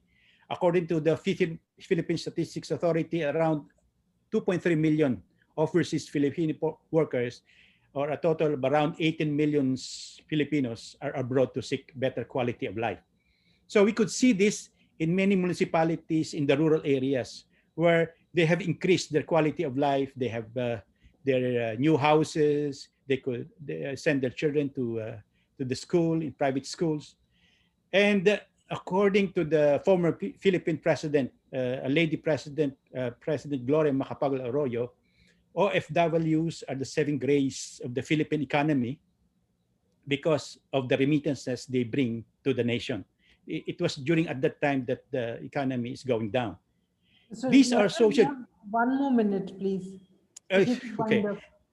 So likewise, during the pandemic, problems of OFWs that keep coming back need support from government through Back to the Province program. So this is the third, the decentralization. As you may know it, we have this Republic Act 7160 of 1991, the Local Government Code, which provides overarching framework of local governance in the country. So local economy, decentralization, accountability, participatory governance. So just like regionalization, other cities and municipalities are way advanced from others, especially those areas near the national capital region. So back to the province NIUA program. This was especially during this time of pandemic, Executive Order 114 that could attain a balanced regional development program to foster social, cohesive, resilient, and sustainable rural communities. So these are the 4 major rural development approaches by the government. And of course, we are not going into the details of this due to lack of time. And my last 2 slides. Now that we are foregoing discussions, we have identified 6 rural-urban linkages interventions, and these are the following. We have to integrate mobility and transport to CLUP, land use and spatial planning, revisit delineation of administrative regions to facilitate this, ridge-to-reef planning, because of course, we have this watershed to be considered. Reimagine CLUP, or comprehensive land use plan, and spatial planning to include neighborhood planning. Consider value chain development and of neighborhood level economic activities. Empower medium scale and micro enterprises through fully integrated value chain and linkages, which is forward or backward linkages, and promote efficient densities in urban areas. My last slide is on a way forward in the finite analysis to effectively implement identified interventions. The following, as far as we are concerned, have to be done to strengthen capacities, institutions, and networks for rural urban linkages. Design barangays in terms of human scalability, established barangay. So you could read this, fast-track implementation of community-based monitoring system, harmonize legal frameworks and administrative arrangement, focus on the role of national government in empowering neighborhoods, upscaling the neighborhood level innovation, and promote urban agriculture and agrihood. I'm sorry, Debolina. This is my last slide. Thank you very much for their attention. I have to hurry up. Thank you, Dr. Mario. I'm sorry you did not have the sufficient time to explain the barangays, I think, which was a very important thing in your presentation. And we did have the opportunity to visit Manila, where you showed us, took us to the barangays. Now, I would like to invite our last presenter, Dr. Abdul Husseini, who is a town planner and geospatial analyst, the Pioneer General Manager of Niger State Geographical Information System. You have around 6 to 8 minutes at the max. The floor is yours, Dr. Husseini. Thank you very much. So, yeah, thank you very much. Essence of your presentation, I would appreciate if you could do that. I've sent it to you already. Thank you. Good. Thank you very much for inviting me, and on behalf of my ministry, back here in Nigeria, I want to say congratulations for this very wonderful program, where we listen to so many interesting ideas. My own talking point this afternoon is to share some few things that we are doing, and I think it will also give us opportunity to crystallize and take ideas from other people. Looking at the theme, I decided to put my own discussion to be reversed into neglected rural areas, some emerging example from Niger State. What I did is just to pick some few activities that really fall within the mandate or the purview of rural urban linkages, and also this theme for this conference, sustaining villages while the country urbanizes, a way that at least our rural areas should be, remembered in whatever we do, so as to have that sense of equity when we plan. We're not only plan for urban activities, but also for rural people. So I start by just showing some of the issues when it comes to settlement expansion. I don't want to use urbanization, because I always have this problem. When you say urbanization, to me, it's a kind of planned progress, a gradual upscaling of settlement from a lower order to higher order. When you have settlement expanding without plan, without infrastructure, I don't think that is, to me, sometimes I look at it as it's not urbanization, but settlement expansion. Sub-Saharan Africa, unlike in Europe, we know what happened during the Industrial Revolution. It was as a result of economic growth that there was urbanization. However, it's the reverse. It's more of government activities that created coming together of people, and also another things. So African cities are expanding in poverty with large pool of informal sector, and that is one very important thing that we need to look at. And we all know this very well when we talk about slum in most developing countries. Africa is also suffering from migration of its youth and professionals. This is another challenge from what you can see. This is how people move from one part of Africa to northern part of Africa, and then risking their lives trying to go to Europe and other places. And then there is also a very weak planning, administration, and enforcement. And this is the challenge. Like we always say, nobody would like to invest in a chaotic environment. For Africa to have the attention, to have the kind of investment, there must be order, there must be sanity, and that can only be achieved if we have that sanity in our urban areas. And that can only be done when we have a very efficient, effective planning. So also in rural areas, just like we had from the, I think, is it the mayor or the man from Songyang. So it's just like a kind of looking at what do we have, and then what are the issues that we need to look at. When we talk about Africa, we talk about abundant natural resources, we talk about youth population, we talk about very climatic zone. From Sahara to the mangrove, you have the high land in Kenya and other areas. We also have a very rich culture and tradition. Those of us that are familiar with what is Ubuntu, you know what is it? I am what I am because of what we all are. I cannot be anybody if somebody is suffering. That is the kind of relationship that we have in Africa, and that should have been used to move us further. And then we have very ample and reasonable, usable traditional knowledge, which we are not really taking advantage of. But we have so many issues that we need to address: education, economy, technology, health system, weak governance structure, deficits of trust and leadership, and insecurity. This deficit of trust and leadership really came to fore during this pandemic. Unlike in Europe and Canada, where you can lock people down for months, you can't try that in Africa, because until you are really doing something for somebody, you can't tell them to stay in one place. And that is something that we have seen the coronavirus exposes the level of deficit of trust and leadership, and which is also affected our ability to enforce planning. So Nigeria's urbanization trend, just for the purpose of records, we know the population doubled approximately every 25 years, from 50 million in 1965 to about 200 million now.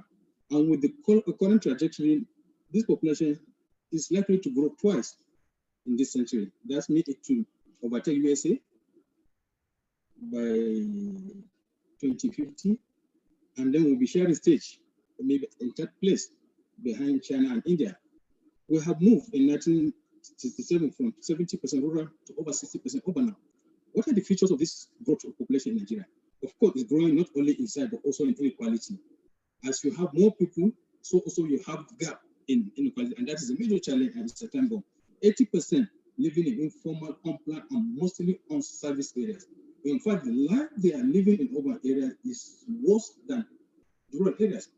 Cities don't exist. That is one very important challenge that we need to look at. And you can't administer a city when you start putting administrative boundary.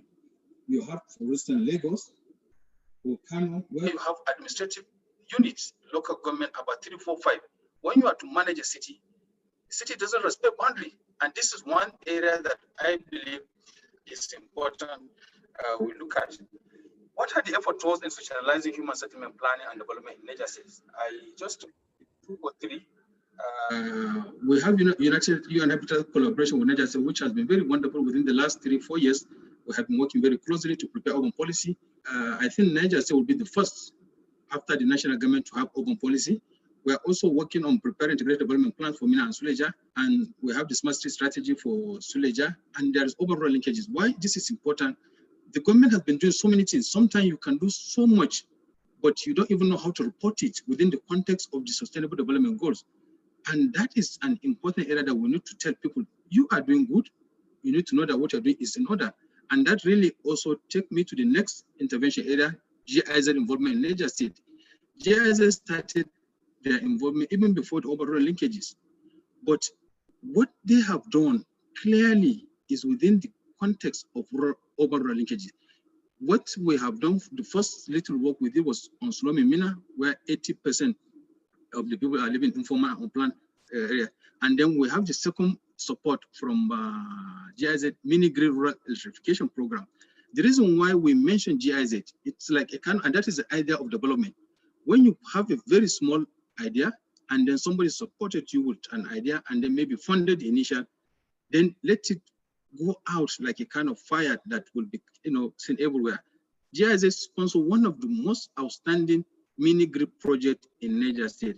Now we have over 50 mini grid at different levels, and we have started seeing people moving back to rural areas because you are sure of 24-hour power supply that you cannot get in the city. This is very important, which you will see later.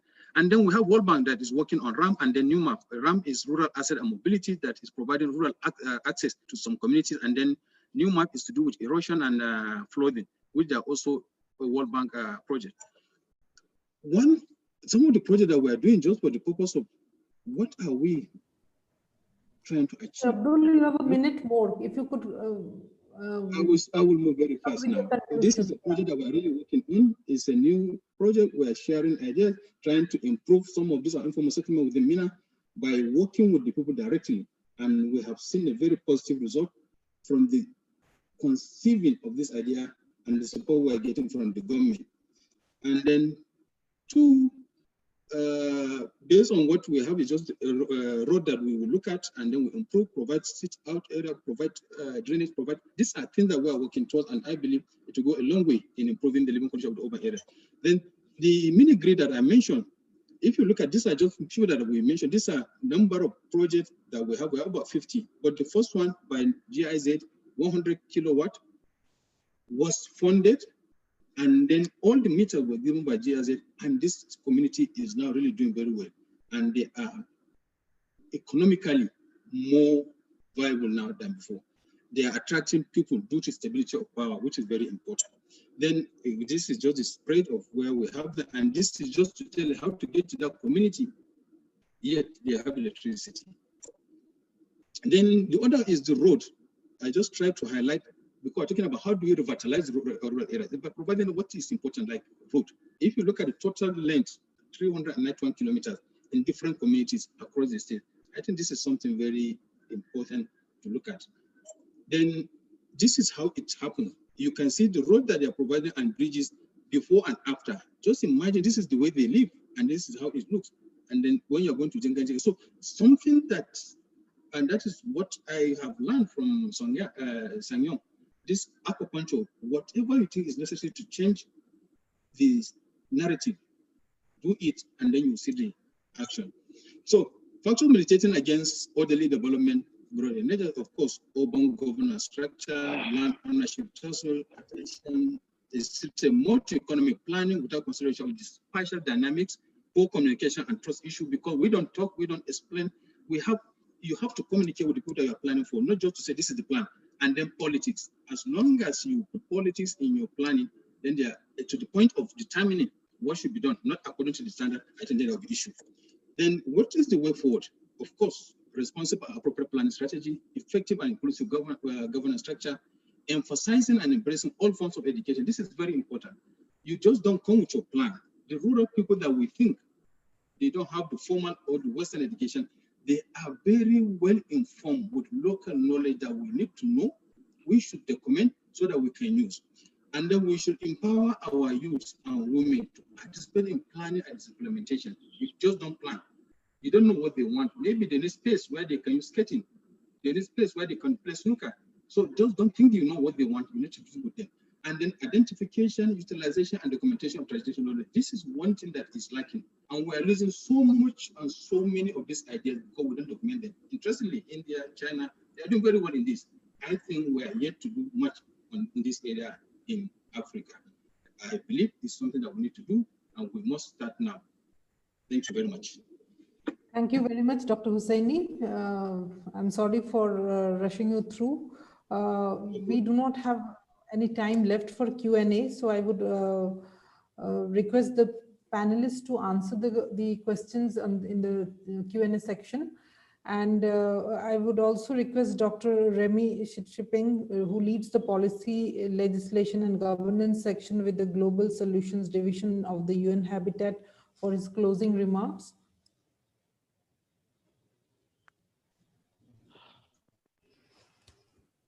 Debolina, give me 1 minute. Maybe they can respond. Give me 1 minute. I'll set myself up. Okay, Dr. Remy, it's good to see you. Yeah.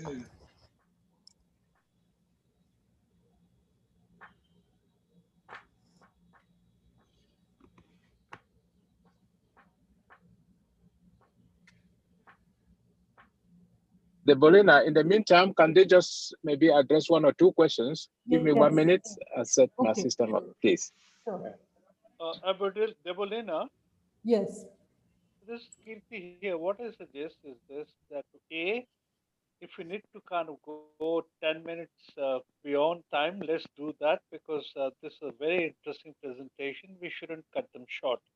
And secondly, if necessary, I will drop out completely from our thank you session, which takes 5-7 minutes. But let's go back and listen to people, and it doesn't matter if it really kind of stretches 10 minutes more. Okay. This is a rare opportunity. Let's listen to them. Okay. So, Professor Mario, if you could come back and explain a bit more on the barangays, we would appreciate that. Okay. So as I mentioned, barangays are the lowest level, administrative level of the government's structure. So we have the barangay captain as the head, and the council members backed up by the council members, 6 to 7, depending on the how big the barangay is. So they have also they need to also deliver social economic services to the constituents, and they are also very busy in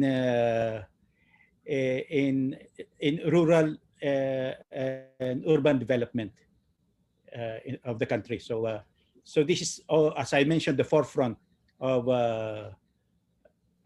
development in the country, these villages or barangays. Professor Debolina? Yeah, so I have a question for you. So how would you place the barangays in terms of territorial development? If you could slightly touch upon this and explain to the audience. In terms of and also the data which is collected, because while we are doing this cross-country study, I think it is your country which really have data at the micro level unit. If you could throw some light on this as well. So at the moment we have around 42,000 barangays, and as I mentioned, in Metro Manila alone we have around 1,700 barangays. And what else?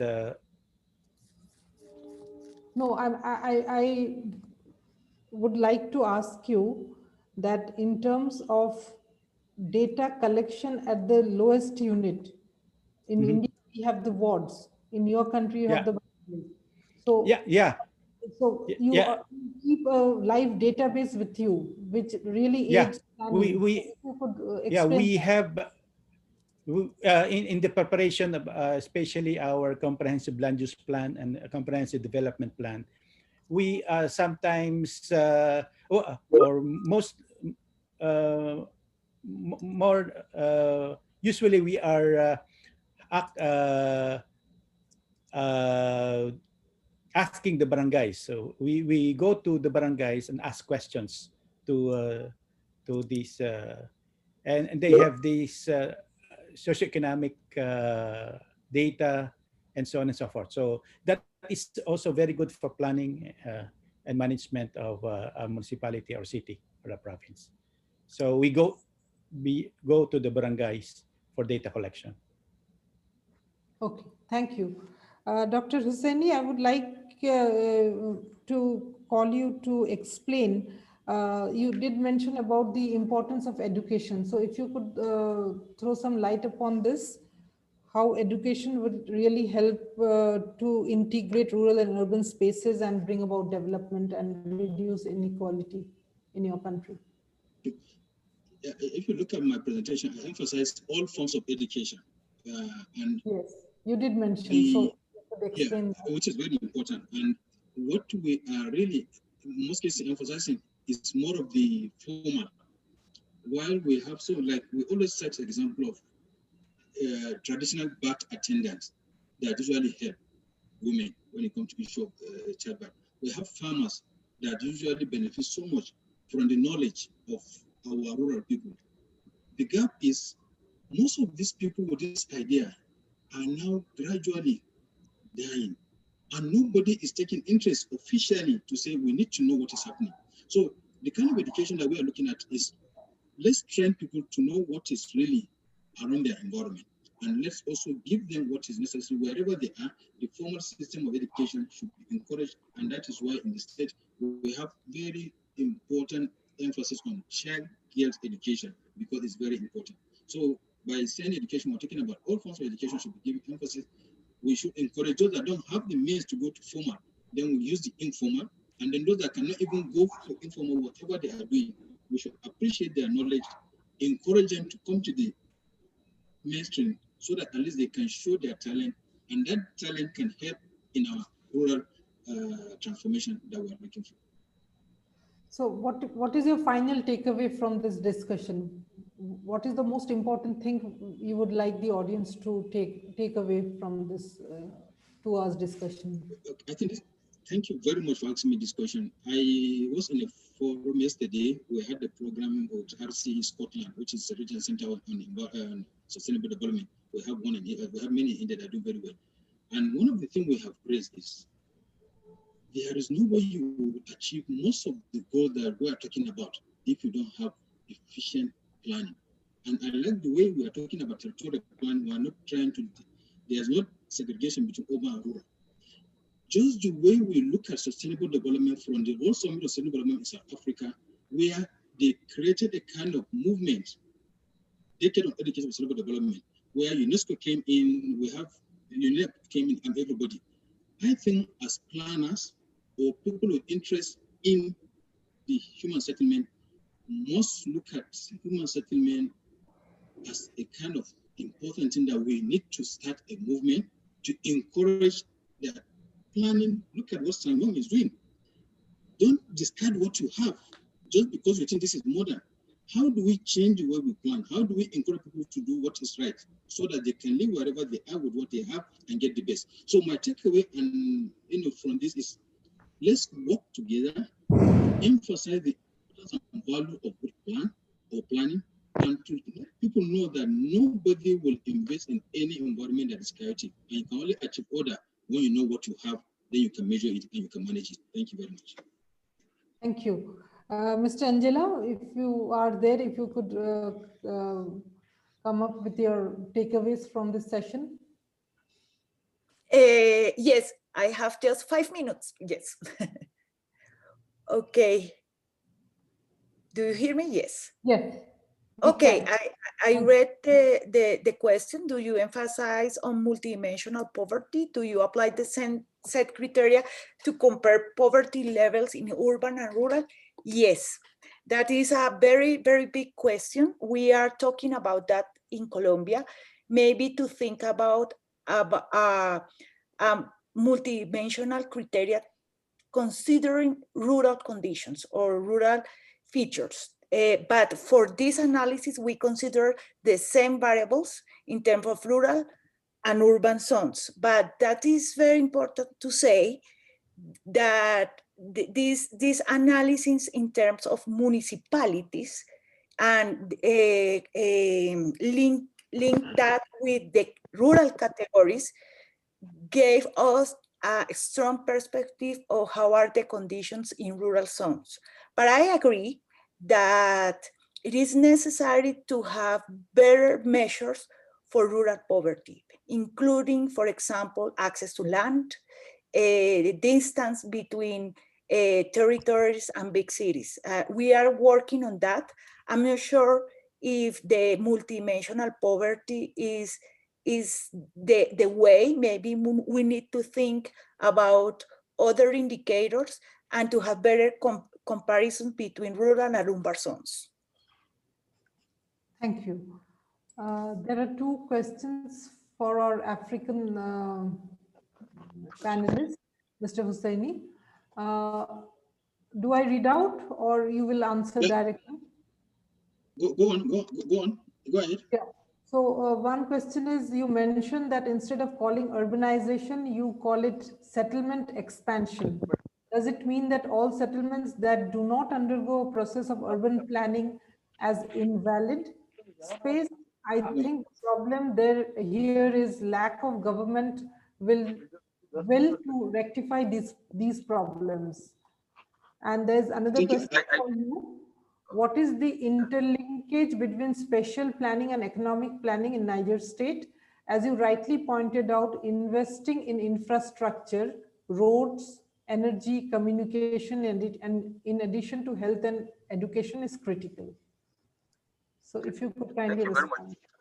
Yeah, I will reply very quickly. For the urbanization, when you look at definition of urbanization, it's like a kind of graduation from a lower order to higher order with some pattern that, when you say urban, you expect to see roads that are good. So that is urbanization. But we are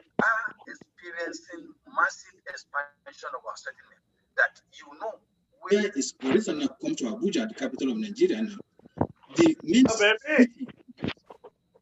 main city that is planned compared to what is happening outside, it's not the same. So I'm only trying to emphasize the need that if we want to achieve that level of urbanization that is universally accepted, we must do a lot of work so that we can get the best. Not necessarily planning is a tool to achieve that. Even before the formal planning process, our rural people have a pattern. You can go to say, you can dictate where roads should be and other things. So I'm only trying to encourage us to know, for us to be urbanized, I think we need a lot of work and we must do it to achieve that. On the issue of efficient planning, I think I'm trying to show, which we have all agreed, that efficient planning go hand in hand with economic benefit. And if you want to achieve, any government that wants to achieve economic growth must emphasize how its settlement is growing in a manner that will encourage people to come in.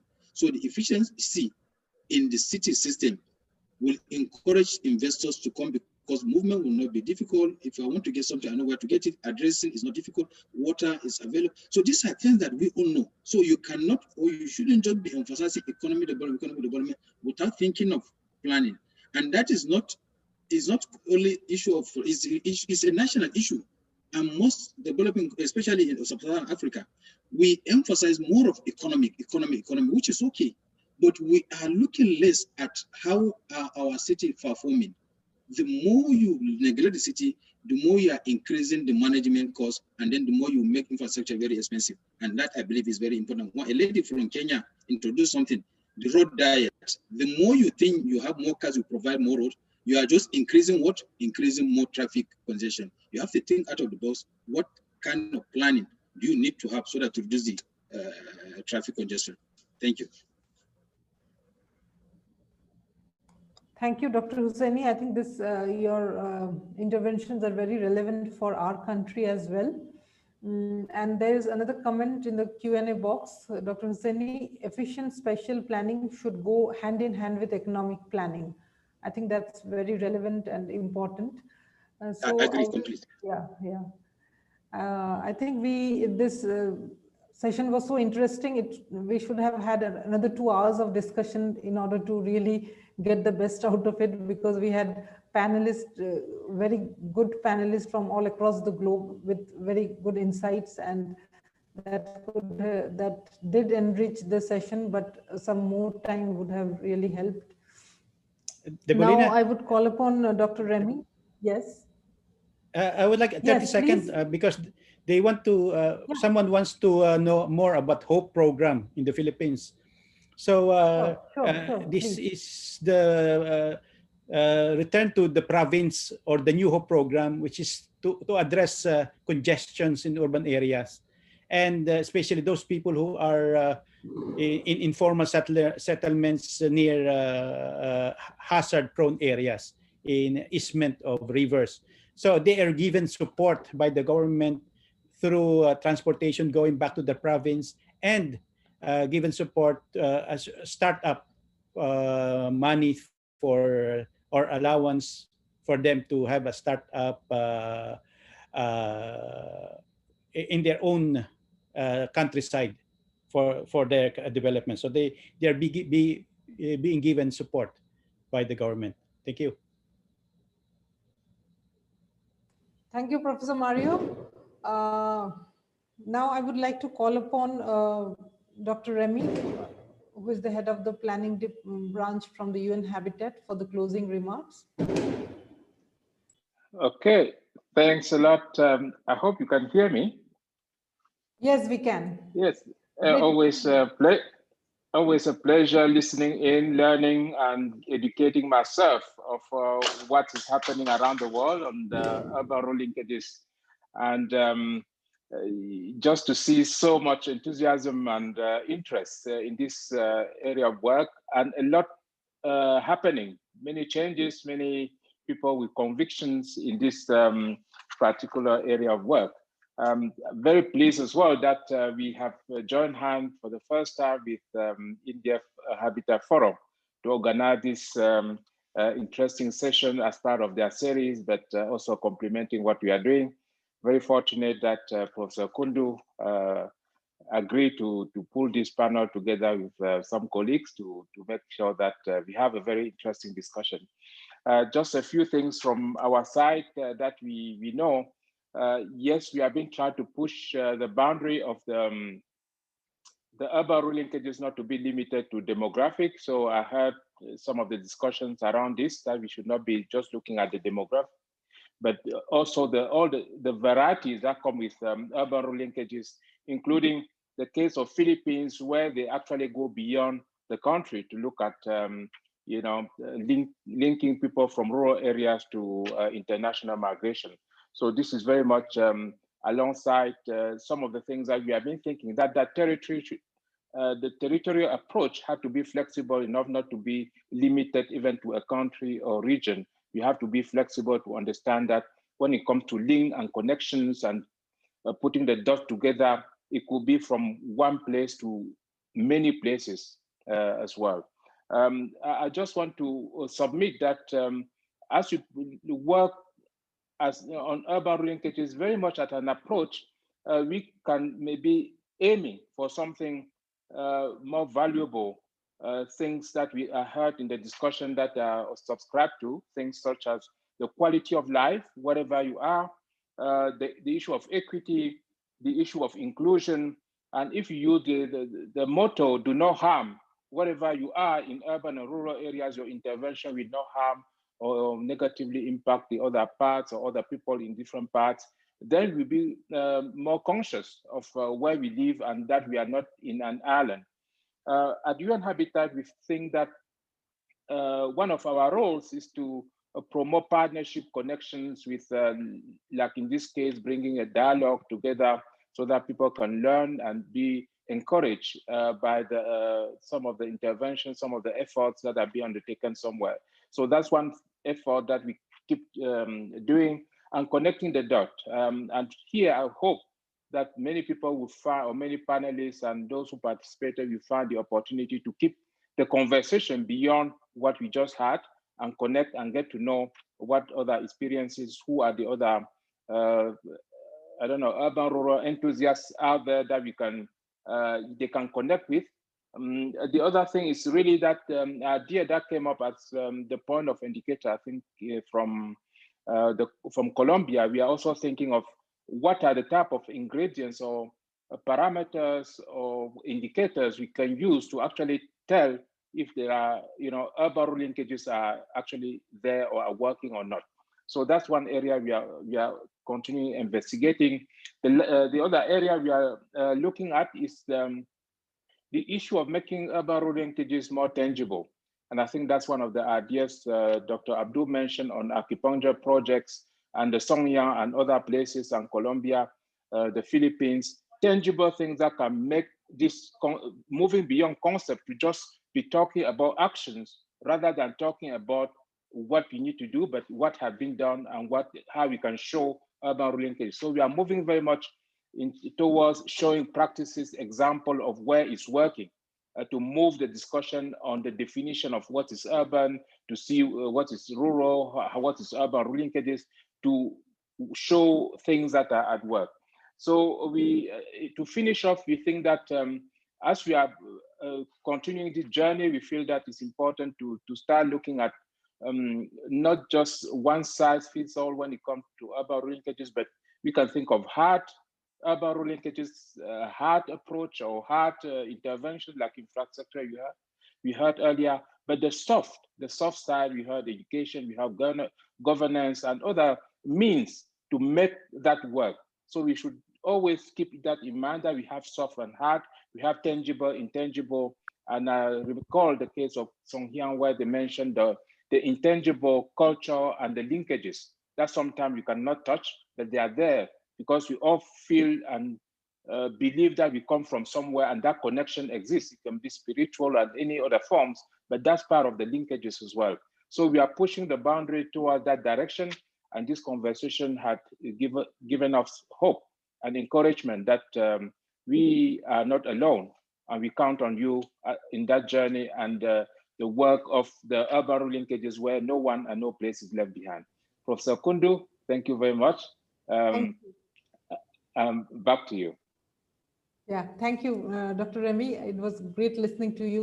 You really summarized very well, bringing the essence of the entire discussion. For the last 2 hours long, we were listening to the URLs, how they are functioning across various parts of the globe. And now I would like to call upon Mr. Kirti Shah for his closing words. And before I pass on to him, I would also like to thank you, UN Habitat, INHAF, and all the panelists for their excellent presentations, and INHAF and UN Habitat for organizing this excellent webinar. And I hope to be listening to more of this and participating as well. Mr. Shah, the floor is yours for the closing remarks.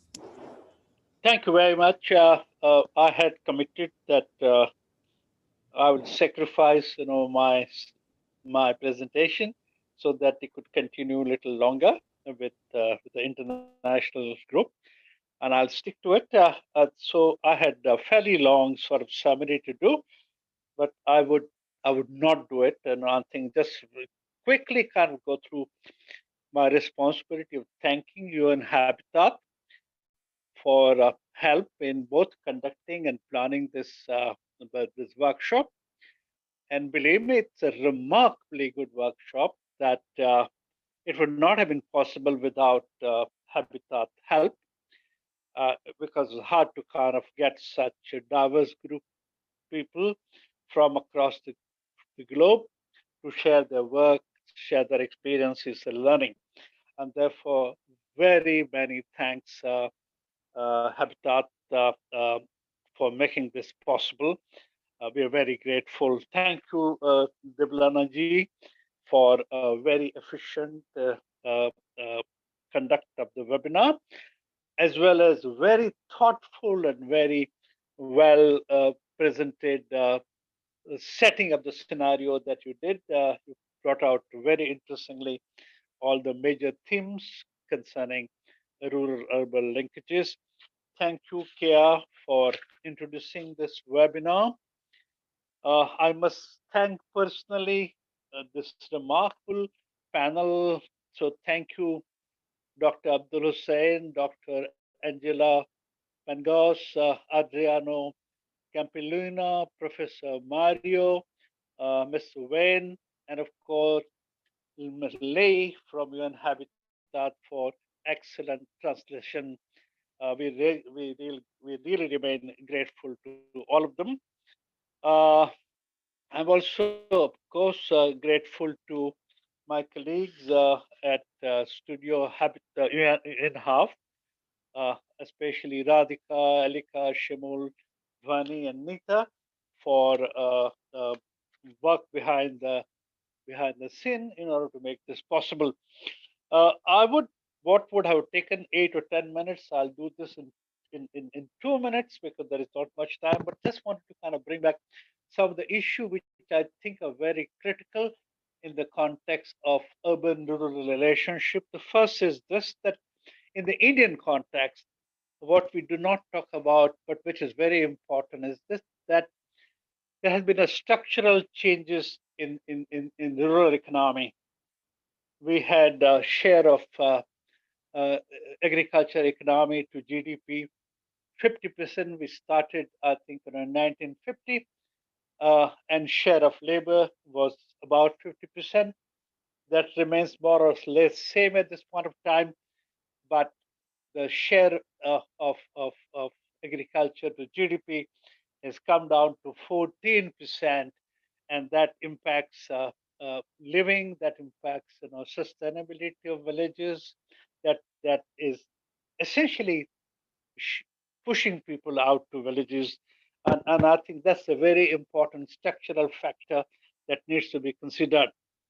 And this is not only in terms of migration, it also the kind of people that we send to cities.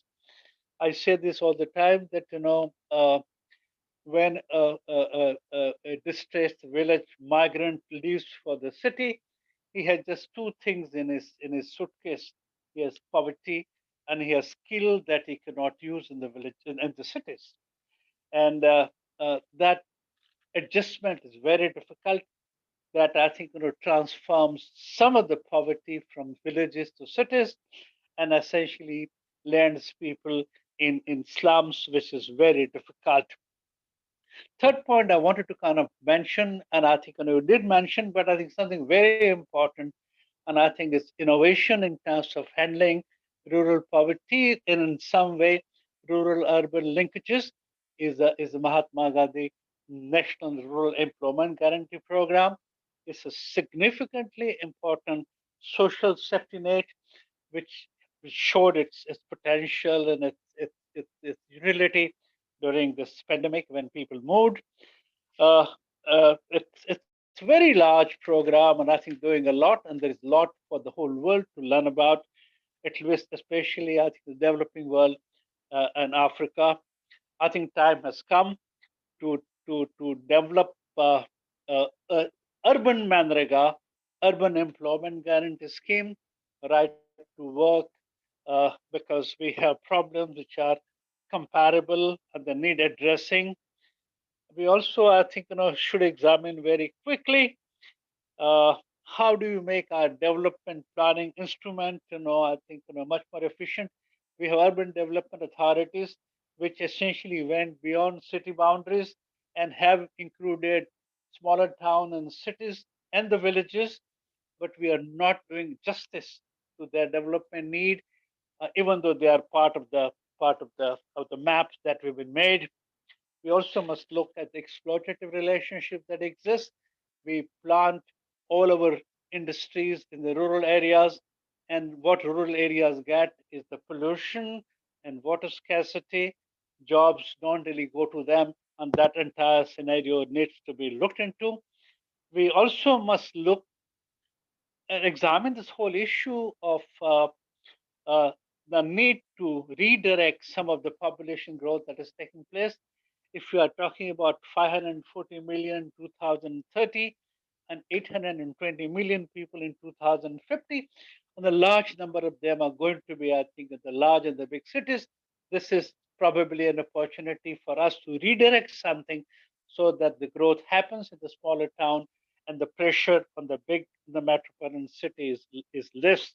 And the last point is, if we are talking about $5 trillion economy in the next 5 years' time, if you're talking about jumping from 2.8 trillion to 5 trillion, and if that requires a growth trajectory of 11% or 12%, we should examine that as a potential and see how much it could be done through the rural sector.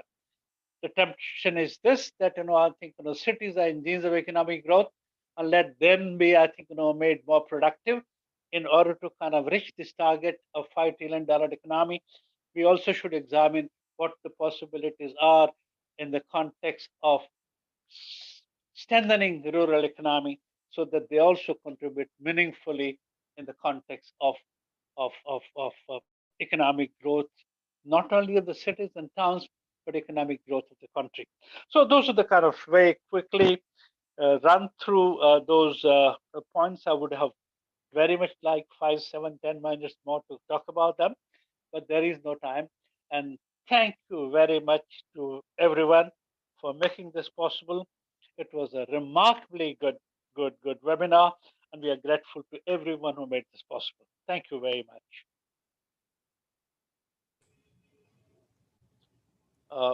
Radhika, can we end this? Yes, sir. Thank you all for attending the session today. We are closing it now. Thank you, UN Habitat. And special thanks to Lee.